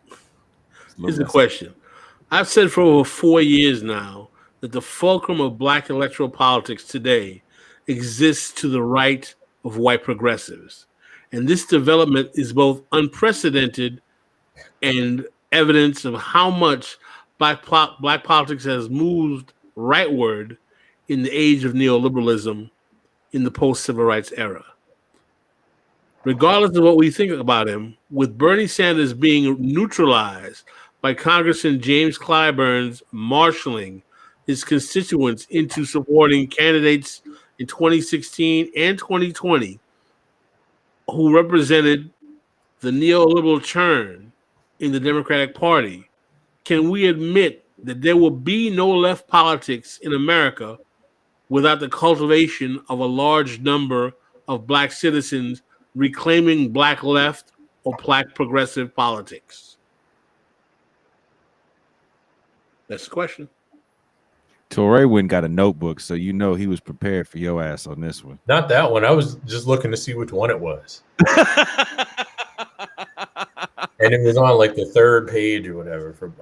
He was like, I got some heat for your ass. No, I think that's Cedric's question. That's a Cedric question. That's a Cedric question. That's a direct in the gut, right to you. Boom. Right. Oh, damn. Yeah, so I was looking at Janice's comment about what Black left. Right. Other than the four square. That's Joyanne Reid. Who else in the Black left? What's the brother y'all love from Maryland? Ta-Nehisi Coates. Yeah, that name. Oh, please listen, man. As someone who writes for like one of the few Black left publications, don't put those fools with us, man. Don't seriously. Let us live the fantasy of believing that we actually have a Black left, and just live in that space. But don't put us with those people, man. Come on, man. So one of the large stab at it, though. One of the things that I want to say, right? So this is important because Touré, you talk about this in your book on race reductionism, how effectively Black media figures in the service of neoliberal Democrats actively took a shotgun to this quote-unquote progressive politics in the name of producing some of the most horrendous Democratic Party players in bringing forth neoliberalism in the last 50 years. And my larger question is, why was it so easy and effective for people like Jason Johnson or people like Joanne Reid to create this perception, this ahistorical perception that left politics is a white thing? Who dropped the ball in that endeavor? Like which black person dropped the ball? Who? I mean, who in general? The blame can go to several places. So I'll lead off, and then we can wrap it up. So a couple things. I mean, I think one, we give Joy Reid and some of these other people too much airtime, right? I actually don't think. I mean, if I go home to Louisiana right now, go back home, and I ask people I went to high school with, folks who I grew up with, people in my family, if they know Joy Reid, they don't know her. Maybe they may have seen her show once, but I don't think she has as much hold over them as she might, with a black, chattering class or black political elites, right, who want to be on her show, right? So I think the black petite bourgeois watcher, huh? The black petite bourgeois watcher, right? They watch her, but I think a lot of working class black people are not really going to her. They're not necessarily shaping. She's not shaping their political views. I think if there's to be a future, I wouldn't talk about it so much as a future of black left, but I think across the board, both among African Americans, but in the broader population, if we're going to have a left, it has to be clearly and coherently anti-capitalist at this point, right? And I think we see moments of that. There's flashes of it over the last 20 plus years, going back to like the anti-globalization, protests of the late 90s and early 2000s. We see flare-ups every now and then. There's definitely been a revitalization of some certain, unions, different sectors across the country. That doesn't really get covered on Joy Reid, right? So I think we have to look for those sorts of struggles and pay attention to those more so than the kind of shadow theater that happens in echo chambers on, corporate news media and on Facebook. I mean, I just think that that's where the real struggles are. And I think to concretize an anti-capitalism is the real challenge for us at this particular moment, right? Because we can have these conversations. We can talk about the New Deal. We can talk about, decommodification of housing, public works, all these other good things.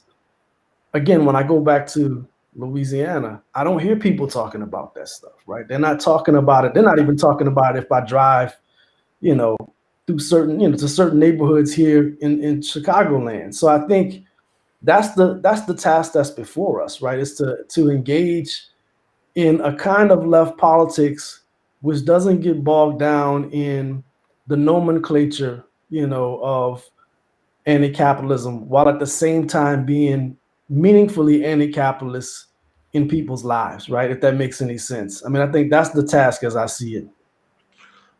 Do you want to add in, Touré?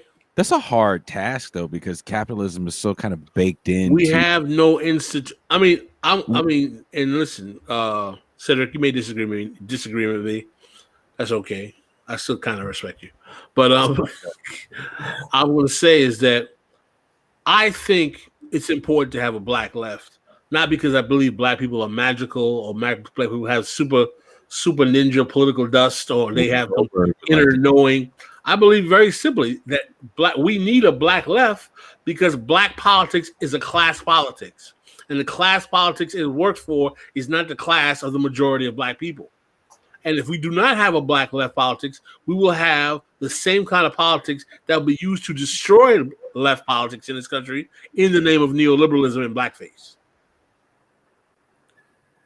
And I think the failure of whatever black leftists that we have, and partly it doesn't help the fact that, we have a large part of the old black left was taken out with COINTELPRO or got sucked into the ruling class through black capitalism or for a variety of reasons. We understand that too. Or maybe some of our comrades are stuck in politics that ranges between 1966 and 1972 and have not got out of that historical silo.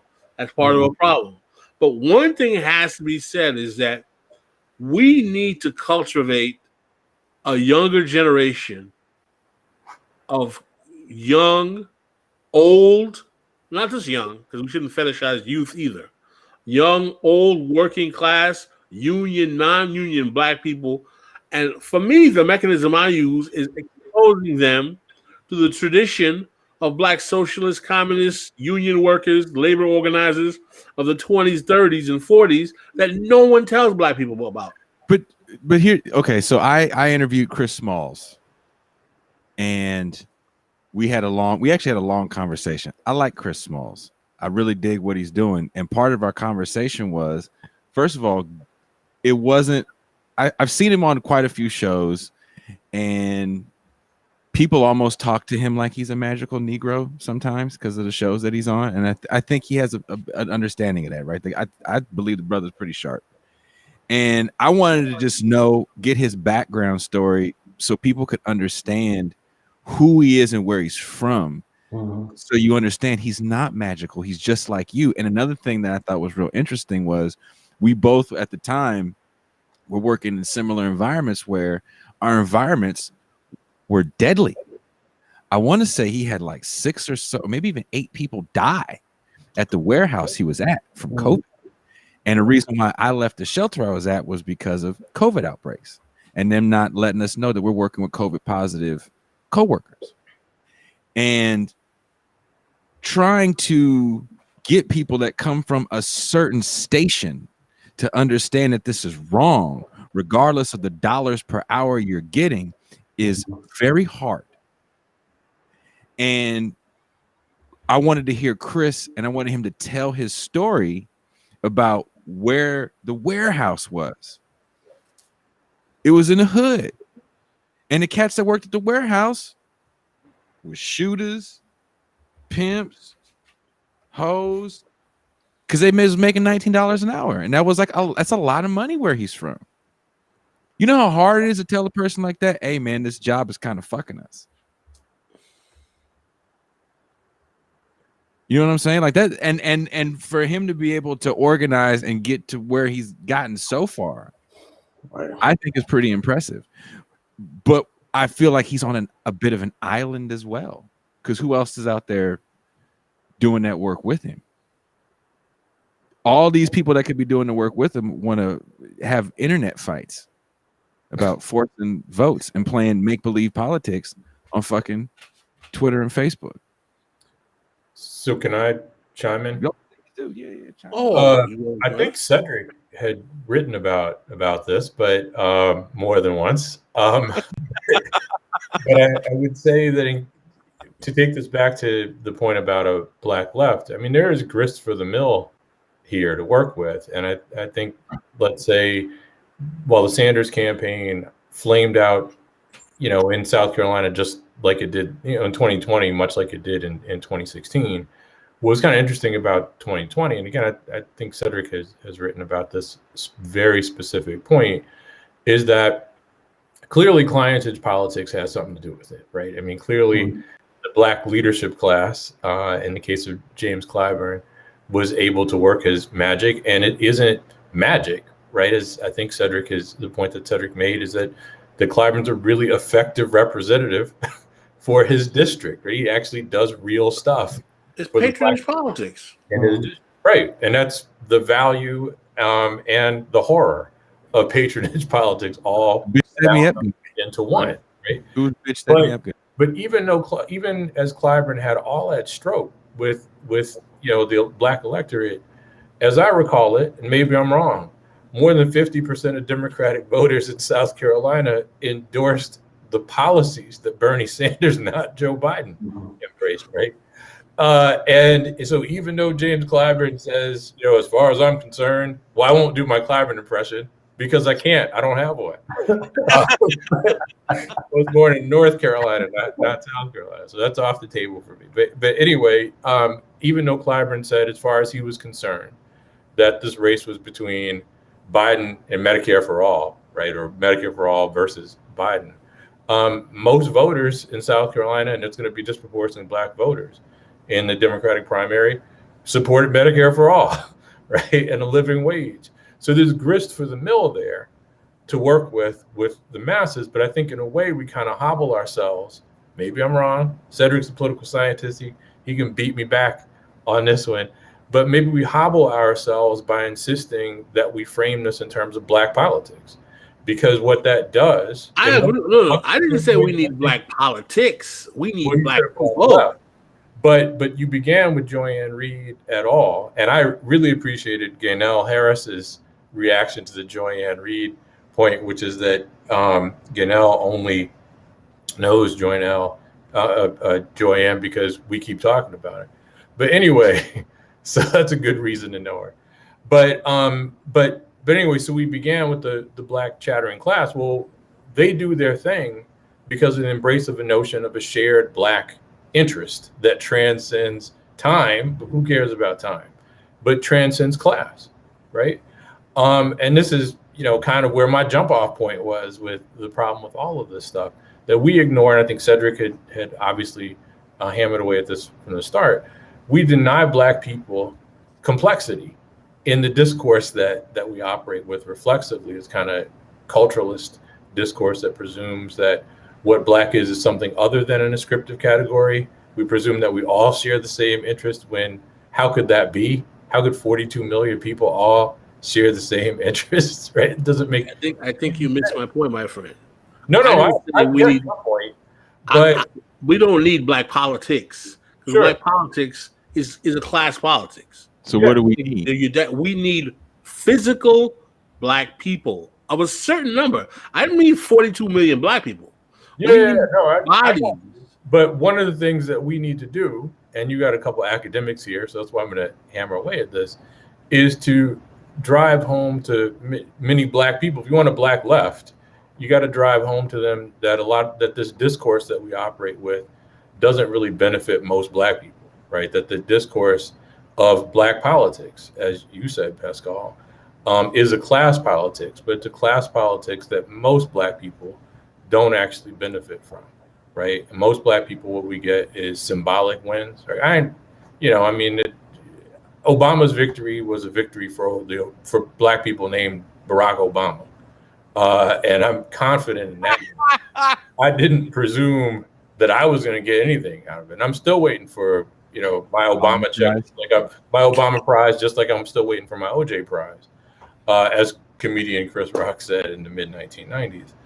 But again, this discourse that presumes that we all share a common interest actually does the devil's work on this ground. And it makes it harder, I think, to mobilize Black people around these issues, particularly in the context of the hegemony of neoliberalism, right? I think one of your questions, Pascal, and we didn't get to this one, I think it might have been the original first question, had to do with Trump's success with Black voters. You want to tackle that question? You down to tackle that? That was a good question. I was surprised you didn't leave with it, but before you take it away, I just saw on my phone that Shabadoo died. Yes, Shabadoo from Soul Train. Hold up. I got a whole list. I made a whole list because I was going to do a video.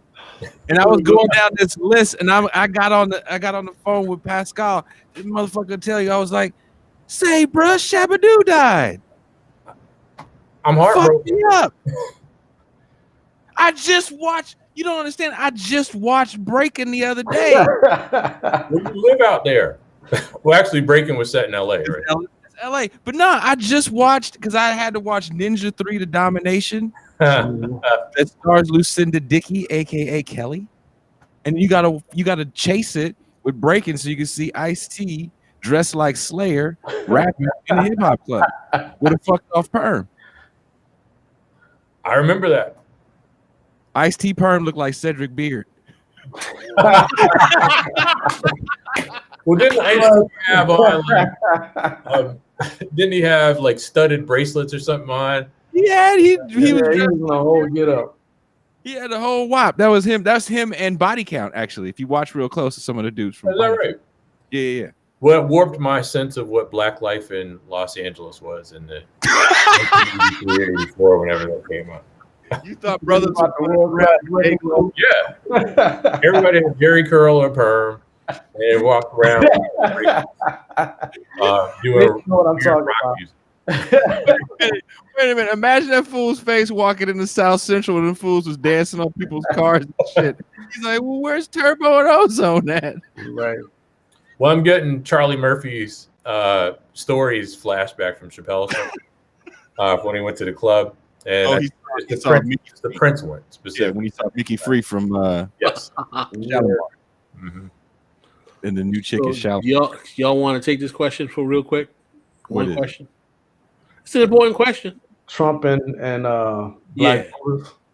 How in 2020 did Donald Trump increase his voter turnout with black voters? Does it say more about the Democratic Party than it does Trump? Does the fact that this phenomenon was more true about black millennials illustrate that new generations of black folk don't see supporting the Democratic Party as paying political dividends? Can we investigate the complicated relationship different segments of Black America have with the Democratic Party? That's a great question. I did some great questions. That was a good question. Do you think, and I'll ask, do you think that now there's a lot more? I find I'm seeing a lot of black people that are realizing the fact that like the people, especially like Joe Biden running for president, this guy that now they know was the author of 94 crime bill. I feel like a lot of people only see electoral politics in the two-party, right? So that's all there is. Mm-hmm. That's why Candace Owens has that's one of the reasons why she has such a good following, right? Let's leave the plantation. Right. I mean, the Democratic Party did a very good job based on its actual record of causing black people to think that the Republican Party offers a better option of nothing. It's not that they offer a better option of nothing. It's that the nothing that the Democrats have been giving you started with the Republicans, but you're too young to realize that. You know what I'm saying? They don't know that Nixon started mass incarceration in the post-civil rights era, that Reagan had mass incarceration legislation, that neoliberalism was a Milton Friedman experiment that started in the Nixon era. So because we've come to the limitation of the viability of the Democratic Party in the neoliberal era, because they embraced neoliberalism that kind of starts a little bit with Carter, but is taking the full throttle with Reagan, that, oh, the Democrats is evil, man. It's the liberals. Listen, folks who listen to 50 retakes of Malcolm X speeches about the fox and the wolf, talking about how evil the liberals are. Yeah, the liberals are evil because at the end of the day, they go and work with the foxes to screw you over even more. Guess who that's supposed to be? The wolf, or the wolf, I guess, the Republicans. So neoliberalism is a bipartisan consensus, of trickle up economics that guts your government services and renders it over to private corporations. There's no winners either way. Yes, the neoliberal Democrats are horrible. Democrats are horrible. Republicans are also horrible. We need to imagine a new politics. Stop saying, oh, I don't want to be one of those fools getting suckered into voting Democrats. I'm going to vote for Trump. Or I'm going to vote for, Tom Cotton. Don't you love the way all of our impersonations of black people make everybody sound like a character on Good Times?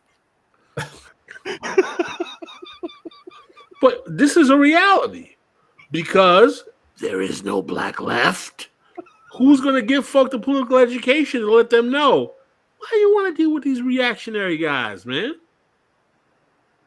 The only difference between them and Democrats is the Republicans would want you to be on the field picking the cotton, and the Democrats probably want you in a big house serving lemonade.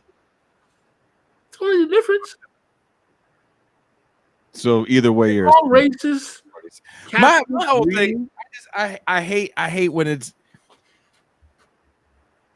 I just really hate that whole like, fuck this, and then I'm gonna leave the plantation. Like I have friends, good dudes, that want to leave the plantation of the Democratic Party to the Republican Party, and I'm like, there's like a million different parties. Like you don't, if you want to leave a plantation, like why would you go to the other plantation? Well, and Pascal, your point, or at least one of your points, is that by the way, I was laughing at one of Gaynell Harris's remarks about me, but anyway, which was, but and I had an experience, interestingly enough, in DC when Obama was president, that I happened to be wearing a suit, and there was, but anyway, I don't need to get into the details of that. But unfortunately, I didn't have Secret Service with me, and that was. You gotta give us your Obama impression now. Was it a tan suit? Was it too much pressure for me to do my Obama impression? Folks, I always do tilt the ear because that's a major part of it. I think for my students, and my wife enjoys it too. But anyway, part of your point, Pascal, is that I think the dearth of spaces for left politics, and that would include the dearth of, let's say, spaces for in social media or podcasts and podcast universe for Black left politics, seeds ground to Black people who are dissatisfied with Democrats and imagine that the only alternative they have, in some instances anyway, would be the Republicans, right? I mean, that's one of the points that you're getting at, I think, isn't it? And so it's good that you guys provide this platform, of course. But I think, and Cedric can speak to this with much greater authority, in keeping with your point about the hegemony of neoliberalism, I mean, I would say that what hegemony refers to is the ruling class's domination, not just of the political process, but of course, the vehicles that disseminate culture, right? The ruling class ideological infrastructure, capacity to change the common sense, like the zeitgeist of a people. And, and we've talked about this for a couple of years now. To a degree, I mean, and this is going to sound kind of Obama-like, except with an important caveat. To a degree, I mean, it's not surprising that Trump would have gained a little ground with Black folk, and I'm not impressed with how much ground he gained, but he clearly gained some ground. Insofar as we've been celebrating as a nation, business people, right, as the nation's smartest people, as the natural leadership class of this country, and on some level, the rap game, hip hop, has likewise championed this notion of entrepreneurialism as being essential to both individual growth and success, but also Black folks' success as a collective, right? And that's an old school line, right? People act like this shit is new, but all this entrepreneurial uplift stuff actually, it just seems to me to be an atavistic throwback to unsuccessful pre-New Deal Black politics on some level, right? And I'm going to stress unsuccessful pre-New Deal Black politics, right? But anyway, so if Americans on the whole embrace the idea that entrepreneurialism is the vehicle for success, and it's crap, right? I mean, it's just silly, but is evidence of a certain kind of the hegemony of Reaganism, then it doesn't surprise me that a stratum of Black people would embrace Trumpism as, something that would be beneficial to Black people. I mean, I think that's one facet of what's going on. And again, I'm going to say one more time that hip hop, I don't know, from the 90s forward, has pretty much struck me as soft pedaling Reaganism, right? The themes that pervade the lyrics in popular hip hop, at least. I'm sure there's stuff that basically nobody listens to that's revolutionary, but the stuff that everybody listens to that's popular, I think is anti-revolutionary because it's Reaganism with a good beat and some dancing attached to it. So that's part of it. And oh, is that what he said? Well, I have a slightly less clean version of hip hop that I'm not going to verbalize now on this platform. But again, I think that's a chunk of it. And there are lots of Black people who are xenophobic. I think we've known Black people who are xenophobic. And in some instances, I mean, there are Black people who might verbalize their own concerns about decline in xenophobic terms, because that's the language that there is available to them. But they have real legitimate concerns about, just like their white counterparts, about the erosion of their livelihoods, right? And their ability to make ends meet and to pass on wealth, if you will, to their progeny. And if you worked at the Chrysler plant in St. Louis, let's say, as a lot of Black people did, when that job went away, it makes sense that if you were Black, just like if you were white, you might have a problem with globalism. Right. And Trumpism might be appealing now. I mean, he definitely has all the right rhetoric, right? And we I think understate the fact that he was in people's homes, not just with this TV show for like 15 years, but he's been a brand. Right. To your point about hip hop, I think he's mentioned over 1,000 times in rap songs in the 90s to the early 2000s alone. Which, from a certain vantage point, I would say if you're a Gen Xer and a Gen X Black person, especially if you're from the tri-state area, as I am, as is Pascal, it's outrageous, because my introduction to Donald Trump actually came in the form of his response to the Central Park Five, that full-page ad he took in the New York Times, wherever, calling for bringing back the death penalty in the state of New York, right? So this is when I learned who Donald Trump was. I think I was. That he's never backed down on.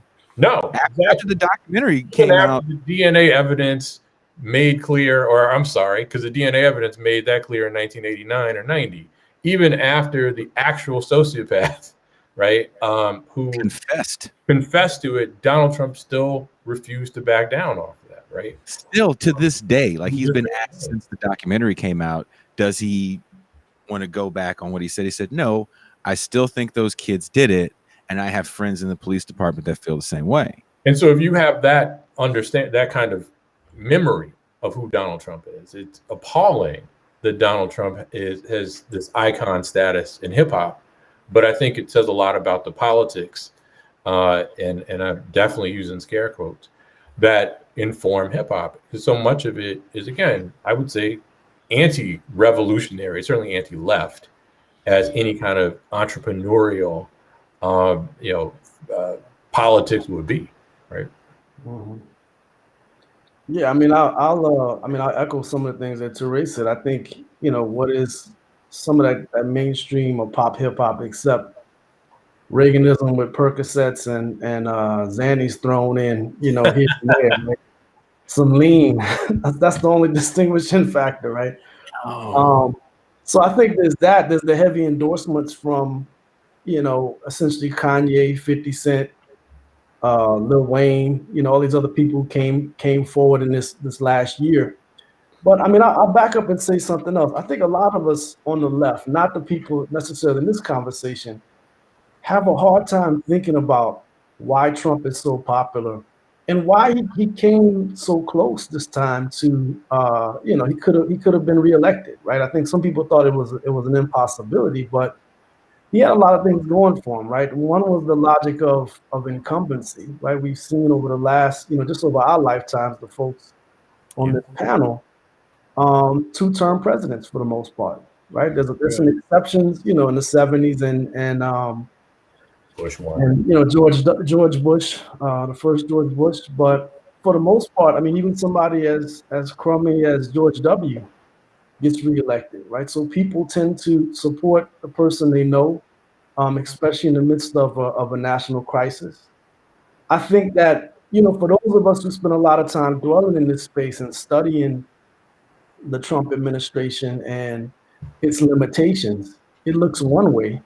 But I think for a lot of Americans, right, they're looking at the fact that they got some relief. They didn't get that under Obama, right? They got a check in the mail. I think that mattered to some people. But I think the big issue, we shouldn't be surprised that blacks would gravitate, some segments of blacks would gravitate towards the Trump administration because of that proto-entrepreneurial dimension that Touré laid out. Ken Warren is another person who I've heard make that argument before as well, that there are many people who want to be Trumps, right? They really envision that that's a possibility for them. Yep. To actually have that kind of wealth and that sort of power where they can just tell people whatever the hell they want to, and they can boss people around, right? I mean, many people long for that kind of power, even though we might see it as corrupt and, you know, laden with all sorts of troubles. For some folks who are working in shit jobs, they dream of that kind of thing, right? Mm-hmm. So Trump becomes an important avatar for another kind of world that they want beyond whatever the limited environment they may be living in at this particular moment. So I think that's one part of it. Another thing is the optics of the George Floyd murder, you know, police murder, and how people organized around that over the last you know, the last year. I think for many blacks, folks are captivated. You know, many black people are already organizing around policing. But we need to be clear that everybody didn't necessarily support Black Lives Matter. And when you look at public opinion polling, you know, support for policing has strengthened over the last few years across the board and across ethnic and racial demographics.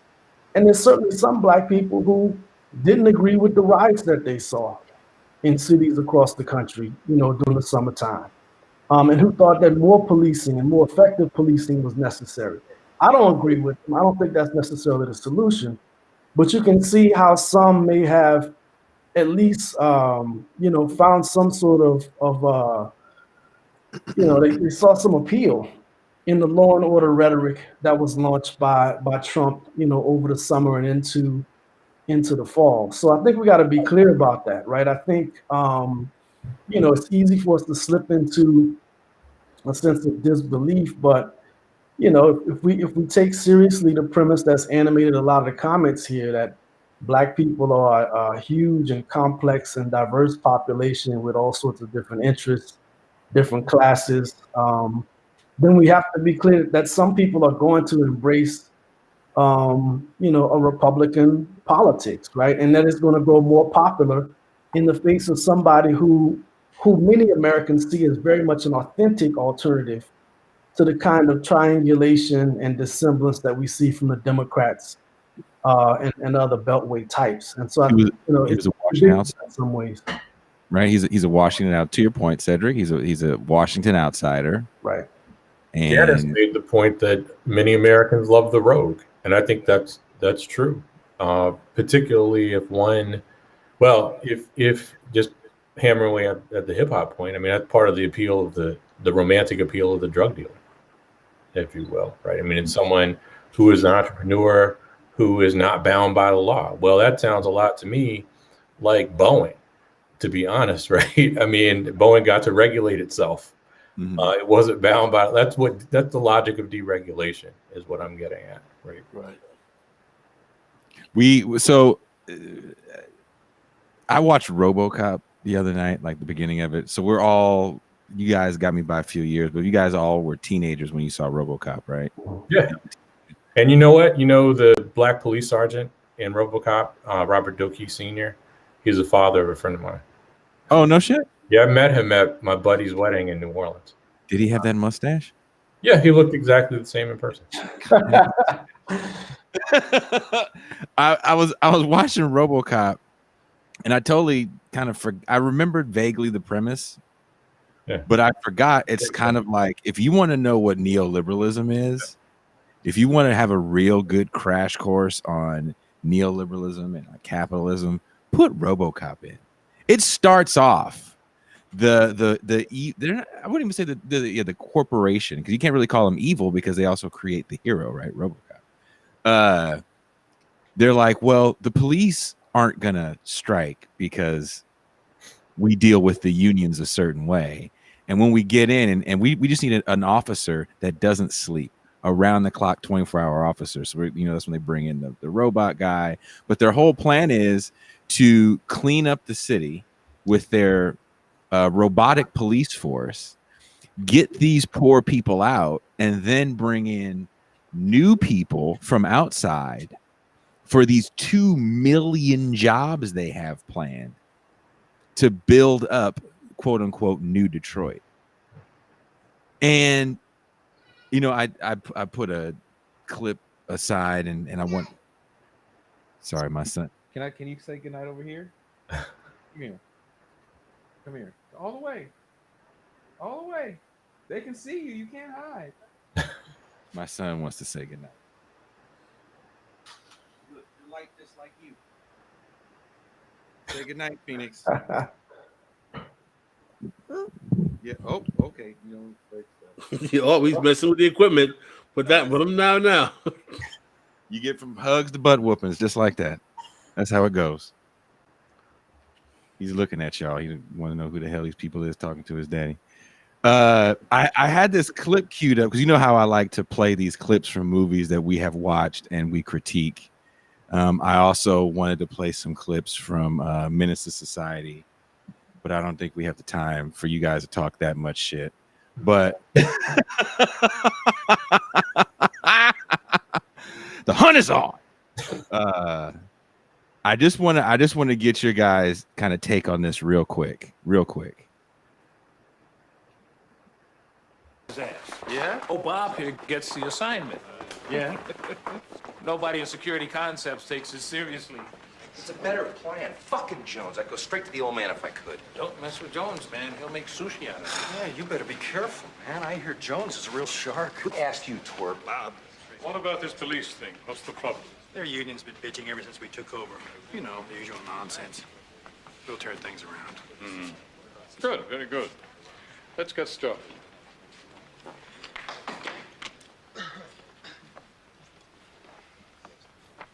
Our friends, I've had this dream for more than a decade now. A dream which I've invited you all to share with me.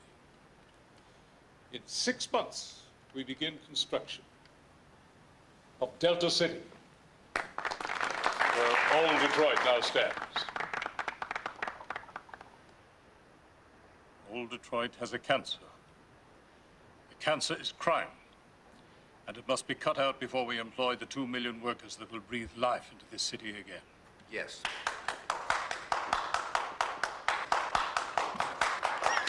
Although shifts in the tax structure have created an economy ideal for corporate growth, community services, in this case law enforcement, have suffered. I think it's time we gave something back.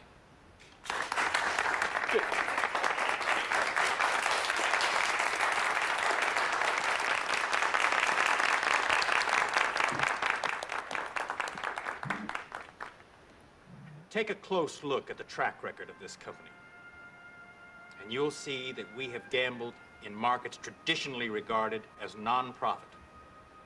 Hospitals, prisons, space exploration. I say good business is where you find it. As you know, we've entered into a contract with the city to run local law enforcement. But at Security Concepts, we believe an efficient police force is only part of the solution. No, we need something more. We need a 24-hour-a-day police officer.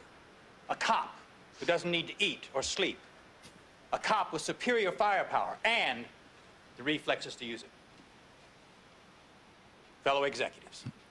We also need to not pay any union benefits. Future of law enforcement. Ed 209. So if you guys are squeamish, you might want to turn away because this might be one of play this part. Don't play it. Is it too violent?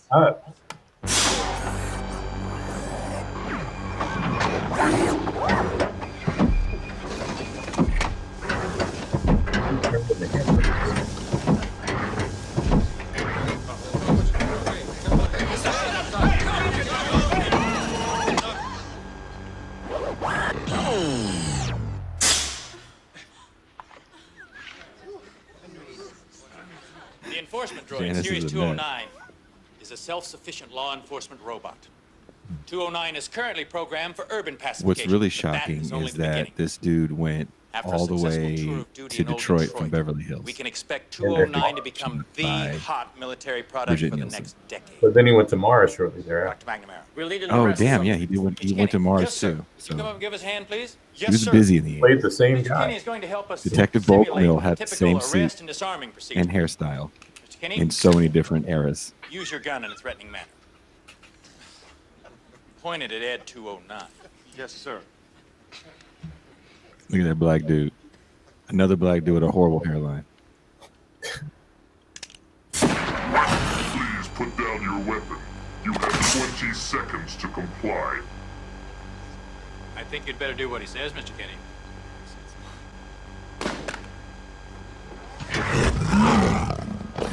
You now have 15 seconds to comply. You are in direct Look at violation this dude. of Penal Code What? Sitting over there with a modular synth. I don't even know what the hell that is. 5 seconds to comply. 4, 3, 2, 1. I am now authorized to use physical force. Maybe, okay.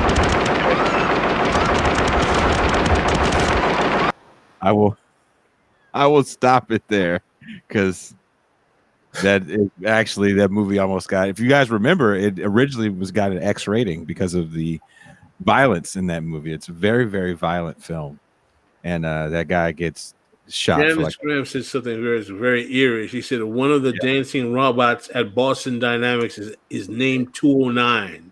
On Not purpose. kidding. Yeah, it's on purpose. It's from that movie. Like that shit to me. That shit. Well, this It's supposed is to happening be in real time. Like neoliberalism, artificial intelligence, and transhumanism is merging to make these things happen before our eyes. Is that, we got to deal with the labor issues with the cops? We don't need cops. We got robots. One.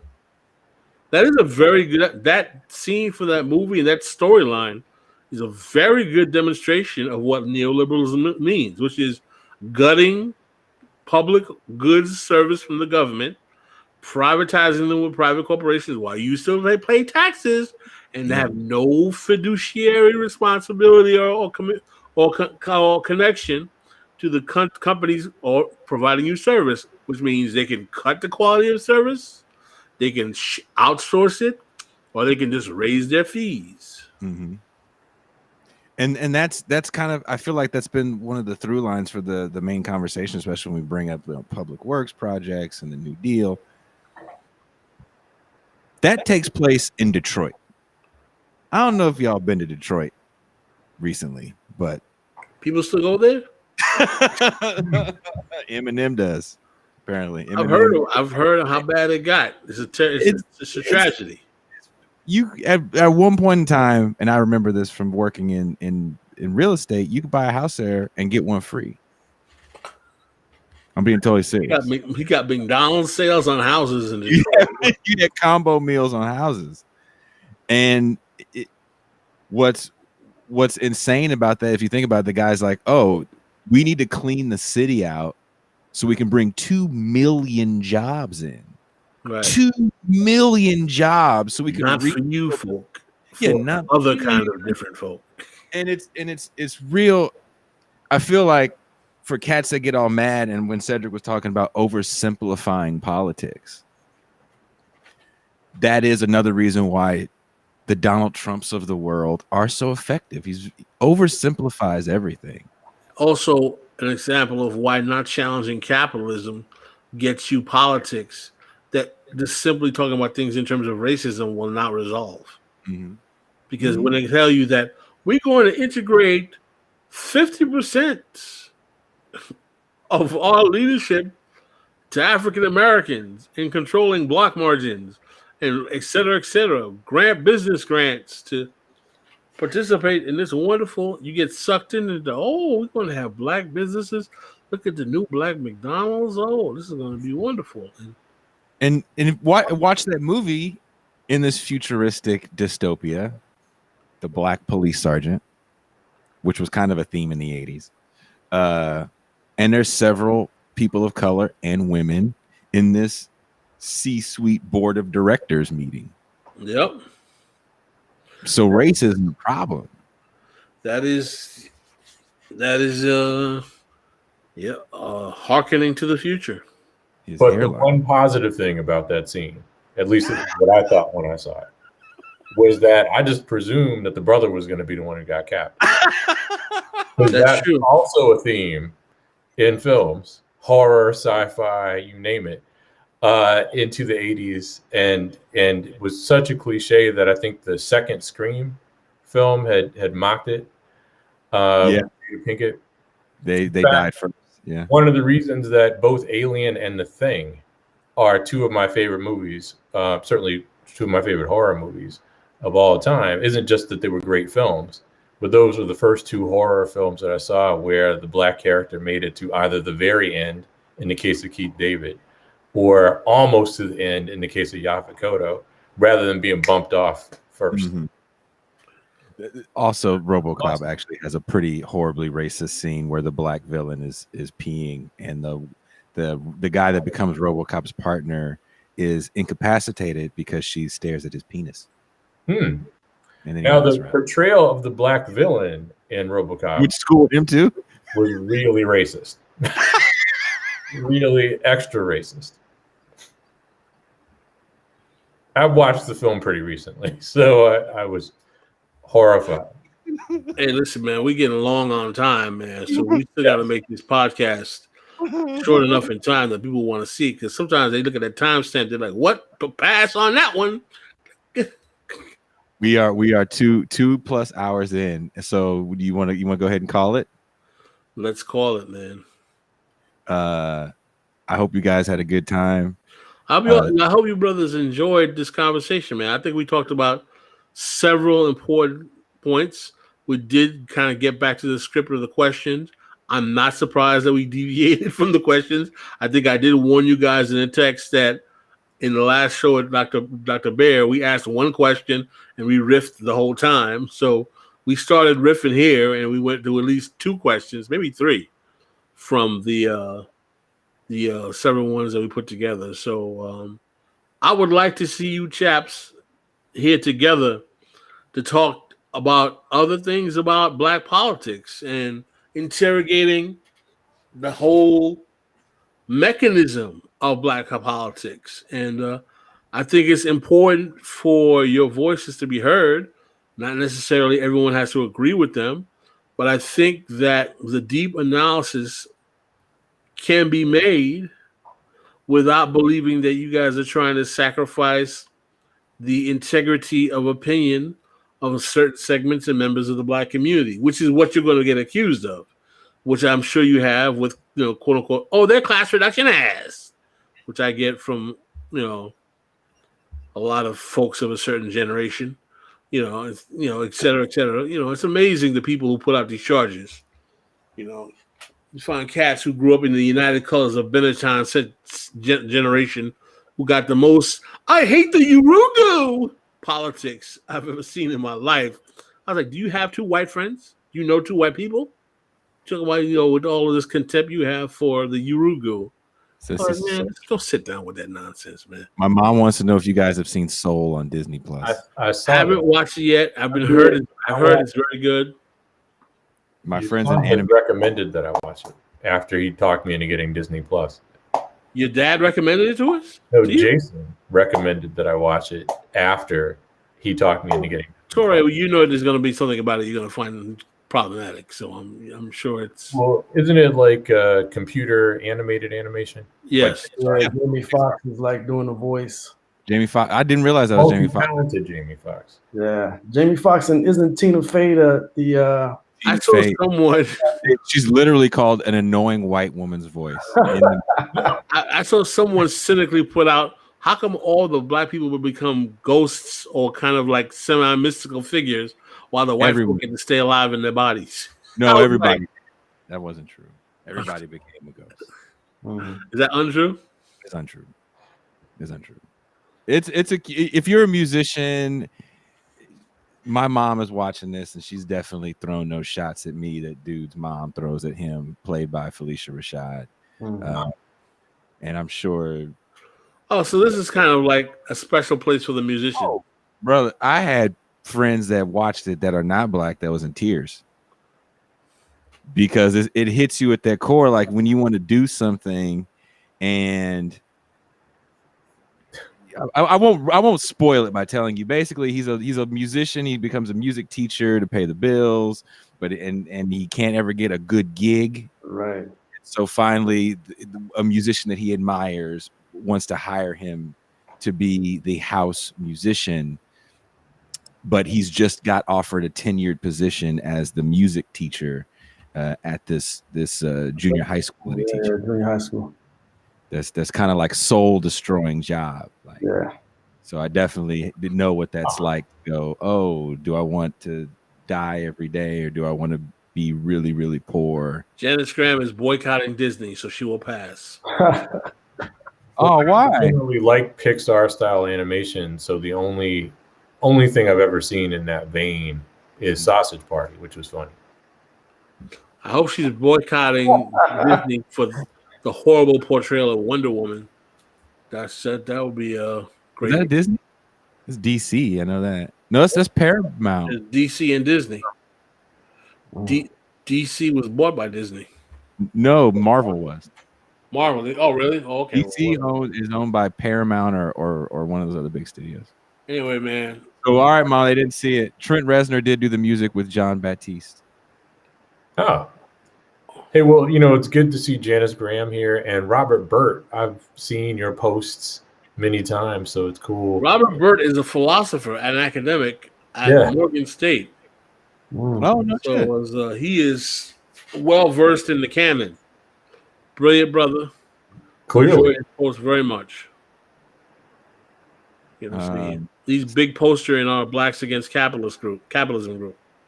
But I do have to say, this would not have happened had Cedric not returned my email.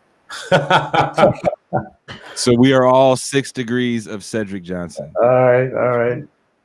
The irony in that? Glad to be a part of it. Facebook friends. All right, man. Let's do this again, brothers. Thank you guys very much. I would wish you Happy New Year, but I'm going to end up texting you tomorrow. That's true. I want to talk guitar shit with you anyway. Right? I appreciate you guys so much. Cedric, because of meeting and having a conversation with you that people still tell me about to this day, by the way. And when your name comes up in certain circles, everybody's eyes get big as Oreo cookies. And, oh, Cedric Johnson, I love that guy. I want to talk to that guy, Cedric Johnson. So the fact that you made all this happen means a lot to me because now I've become friends with Touré, and I'm definitely lightweight family with Pascal. So thank you so much. Thank you, brother. So, I love you guys. Happy New Year. Talk to you tomorrow. I'll talk to you tomorrow. All right. All right, y'all be good, man. All right, peace.